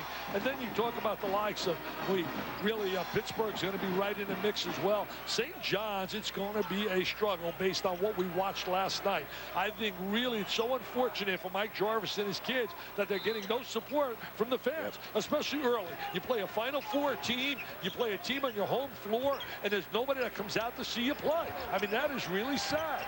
By the way, Matt Carroll, the former Notre Dame star who's now with the NBA with Portland, his younger brother, Pat Carroll, is a lefty sharpshooter, and he plays for St. Joseph's. We're going to see him in a game 2 here tonight. And it was at a time last year when he was leading the nation shooting threes. Not Matt, his brother. Now the crowd, which at this point is filling up rapidly with St. Joseph's fans, they want to get the Hawks on the floor, so they're booing the fouls. There's Ronny Turiaf, who just practiced yesterday for the first time the entire preseason, coming back from a stress fracture in his foot. And he, as Doris Burke told us earlier, is going to play here tonight for Gonzaga against St. Joseph's. See, and I think a big player on the inside could come back quicker than a guard who's got to go up and down that floor, run the offense. And the second factor is, remember this, he played all summer, played internationally with the France national team. Mark Fuse said, you know, he almost forgot how good Turiaf was until he came back to practice yesterday. That's going to do it. A game effort by Alabama, a young, inexperienced team. But Jamie Dixon picks up a win in his head coaching debut by beating the Crimson Tide 71-62 in the first game of our doubleheader here tonight at Madison Square Garden, all part of the Coaches versus Cancer Classic. Carl Krauser with a big game, but it's Pittsburgh led by Krauser, a 71-62 win, and the coach is standing by with Doris. Jamie, you told us before the game you weren't nervous. Once the ball went up, how different was your experience? You know, I have to say it was still the same. I felt very comfortable. Our team felt comfortable. I mean, when you have Julius Page, Jerron Brown, and Carl Krauser, and Chevy Troutman, those guys make you feel a little bit more comfortable. So it was good. We struggled early making shots, open shots. We were 0 for 11 from 3, and to be tied up, we felt pretty good. And then we gutted it out. We had guys in foul trouble. We got a lot of good efforts from a lot of different guys off the bench. Carl Krauser struggled in the first half. He was the difference in the second half. What did you tell him at halftime? What changed for him? I just said, hey, we got confidence in you, and you're going to make the next open shot, and just play your game. And he's fine. And we got a lot of confidence in Carl, and he's going to surprise a lot of people. But we're looking forward to getting better in this next week and get ready for our next one. Congratulations on win number 1. Dan, back to you. All right, Doris, thank you. Pittsburgh over Alabama, 71-62. Carl Krauser with a career-high 19 points in front of family and friends here in his hometown. Chris Taft, the big freshman, a double-digit rebounding game in his collegiate debut. St. Joe's Gonzaga coming up, but first, college basketball update. Here's Reese Davis. All right, Dan, and as Dick Vitale and Doris Burke both mentioned, certainly Carl Krauser was the difference. But, Jay, that inside game from Pittsburgh, you better be strong and tough in there if you're going to face them. Well, there's no question with Siobhan Troutman inside that you've got to be strong to handle them. And I thought Pittsburgh was just physically stronger, especially at the guard spot. They've got the strongest guards in the country. Give credit to Mark Gottfried for mixing up his defenses to take Pittsburgh out of their methodical style, take them out of their patterns. I thought that was a key. Yeah, that's true. I think, Steve, as you look at this whole concept, their zone offense in the first half was not good. You look at Krauser and Page going 2 for 12. They go 0 for 11 shooting the threes. I think they got to get their big guys open more, high-low, step out baseline or step out in the high post to get the bigger players more involved and look at what Troutman can do in the paint. Mark Godfrey's got to feel optimistic about his young team. But tonight, obviously, Jamie Dixon gets an A for his poise. His entire staff did a good job of preparation. And I agree, guard play, the balance of both inside and outside. But when you look at Pittsburgh's guards, Krauser, Brown, Page, all three experienced. We talk about how important it is to have guards. But give Jamie Dixon that smile that he had, wraps it all up. Believe me, he feels a lot differently than he did when he was an assistant. Hey, if you guys notice it's getting a little electric in here, they have made the trek up from Philadelphia. St. Joseph's is in the house. The hawk is flapping, and Gonzaga's ready to take on St. Joseph's in just a little while. We'll be back right after this.